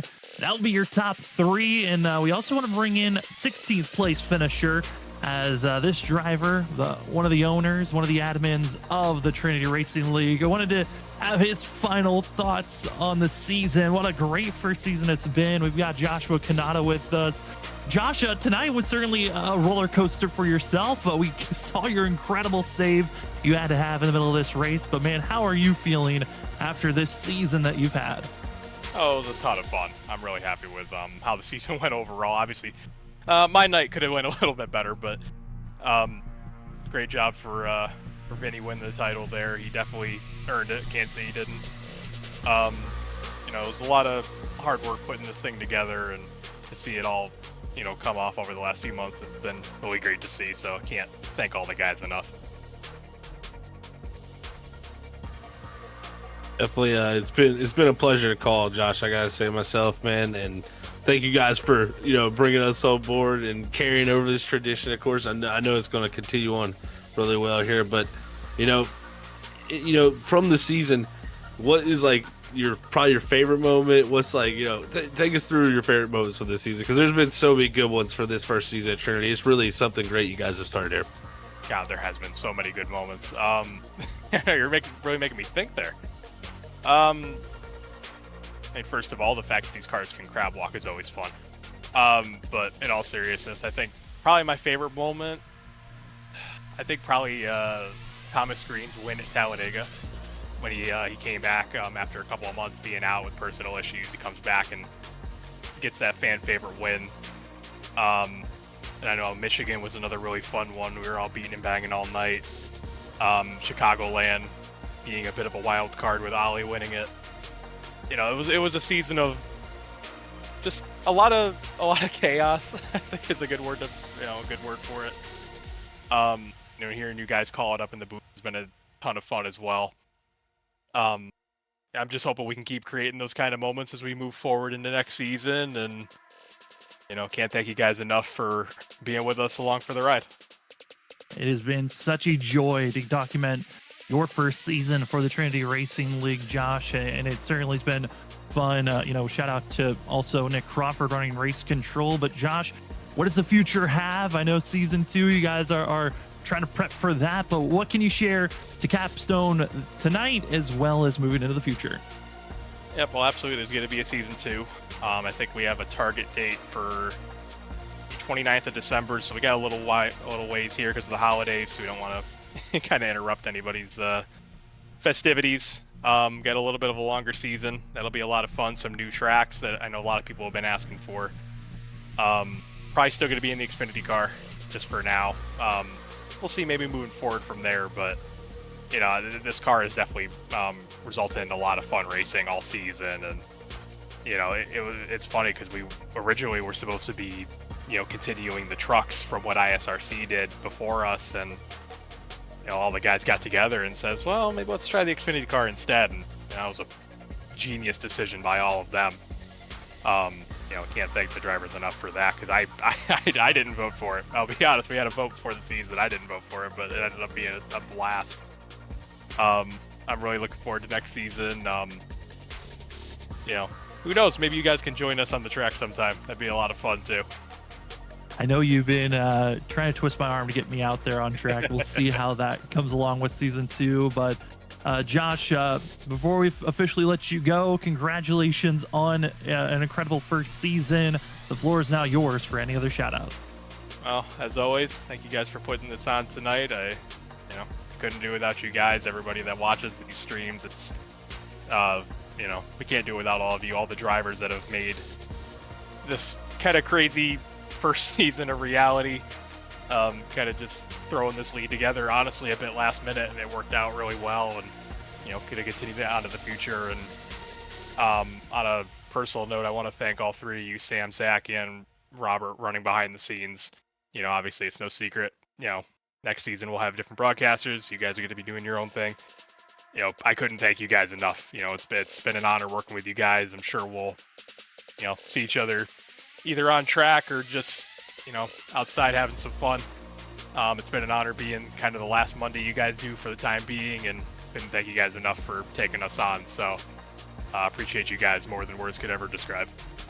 Well, thank you for giving us a Monday night series to call. We didn't know where we were going to go after the ISRC hiatus that they went on, and it's been a pleasure to give you the calls that we could here for season 1. That will be the number 16 machine of Joshua Kanata. Josh, enjoy your off season as much as you can. Enjoy season 2. We'll see if we're out there on track, and of course, see you on Wednesday nights for the WSSR Cup Series. Appreciate it, guys. Thank you. Well, that will finish up our interviews here tonight as we get into kind of running things down of how this season has been. It's been a wild one overall, at the highs and the lows of this season. I know we had our own issues in the background that kind of are going to force us to step away, but the last race of the season, Jarek Talmadge will take the win. Vincent Sora going to come away second, but that is enough for a championship for the 15 machine. Thomas Green going to take third. Fourth goes to Noah Steele. Christopher Norris, those fresh tires might have been a wrecking ball, but he comes away with a top 10 there at the end. Aaron Kralik sixth. Seventh goes to Joshua Stovall with fresh rubber for himself as well. Then you have the 6th of Justin Smith. Samuel S. Garcia ninth, and finishing out our top 10, it's the 99 of Michael Miller. And as we look to the rest of the order, look at this. 11th is Ben Kinney. Great job by Ben there.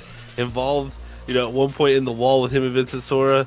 Great job by him to bring home 11th for this late in the season for him. Some other good, tough finishes for some, like Chris Stitz was in the mix for a win. Same for Ryan Kelly back here in 14th, 15th. Same with Larry Yingling, the championship contender. Never had the good speed tonight back here in 17th.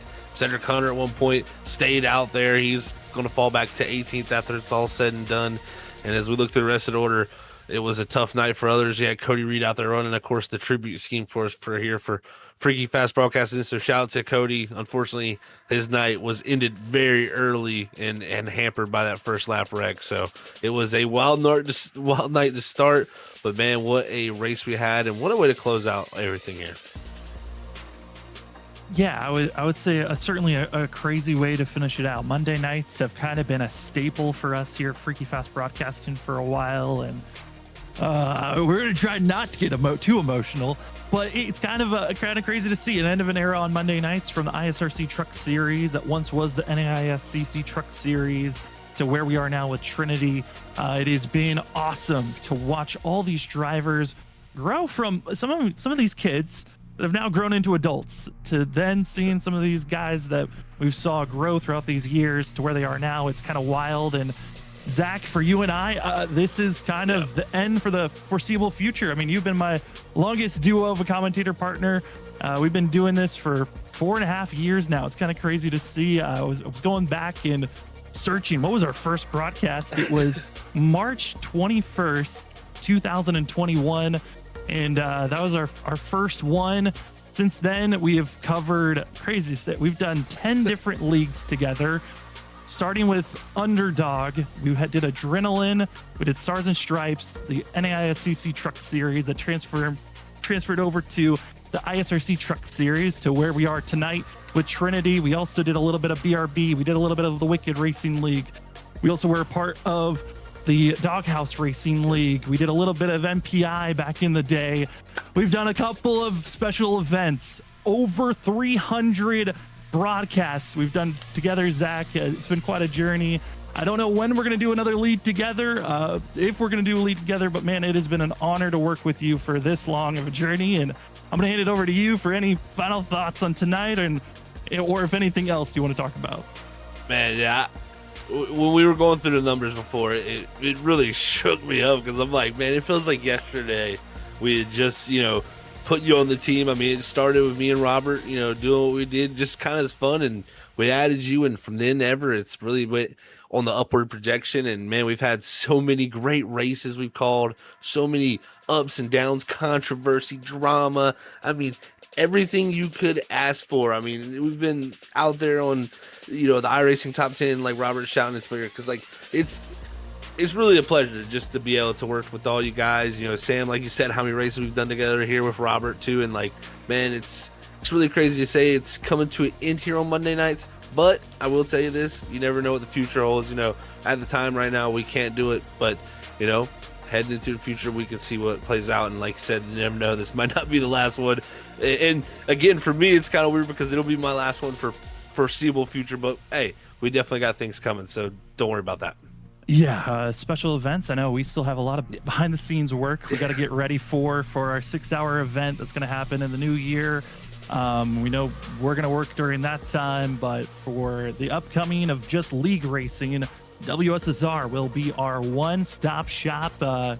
We went from doing 5 races a week, 4 races a week, to 3 to 2 to now we're down to just 1. Wednesday nights, WSSR Cup Series presented by Elwood Designs. It's going to be our next race that we're going to have for us to call, but what a journey it has been for us up at the booth. Monday nights, some of our most iconic calls, iconic moments. It has been enjoyable to give you every single call, and thank you for joining with us throughout this long call that we've had. We want to say thank you to Trinity for being a part with us, for letting us be a part of your first season. We also want to say thank you to the sponsors that hopped on board for season 1 of the Trinity Racing League. First and foremost, the title sponsor, Larry Arts Production, the pole sitter sponsor of Blazing Fast TV, the grid sponsor of Orchid Ink Tattoo Studios, the halfway bonus point sponsor of Apex 50, your fastest lap sponsor of Hot Lap Designs, as well as your last lap, the white flag, one more lap to go of Morecast. And also want to say thank you to Cody Reed for giving us the Lucky Cod Award. So many moments and journeys, even this season with Trinity. We had some great moments, from the Ollie Fonseca crab legging down in race number 1 to the very end, having to go to overtime. A wild race. Jared Talmadge is a winner here at Las Vegas. And Vincent Sora, congratulations on hoisting your championship after a 3-year drought. So much of iconic moments that we cannot wait to capture in the future here on Freaky Fast Broadcasting. But thank you to Monday nights and all the drivers that have joined us throughout this journey. For myself, Sam Dyer, as well for Zach Hall and Robert Moyer Jr. pressing all the buttons in the background. Thank you to the fans that watch each and every night that we're live. Monday nights, it was a pleasure. Cannot wait to see how Trinity grows. Go check out their social medias to see who their next broadcasting crew will be, as well as when season 2 starts. But for us here at Freaky Fast Broadcasting, a season comes to a conclusion on Mondays, but still in the beginning bursts of a new one on Wednesdays. Season 12, Race 3. You don't want to miss it. We'll be here Wednesday night for our next Freaky Fast broadcast.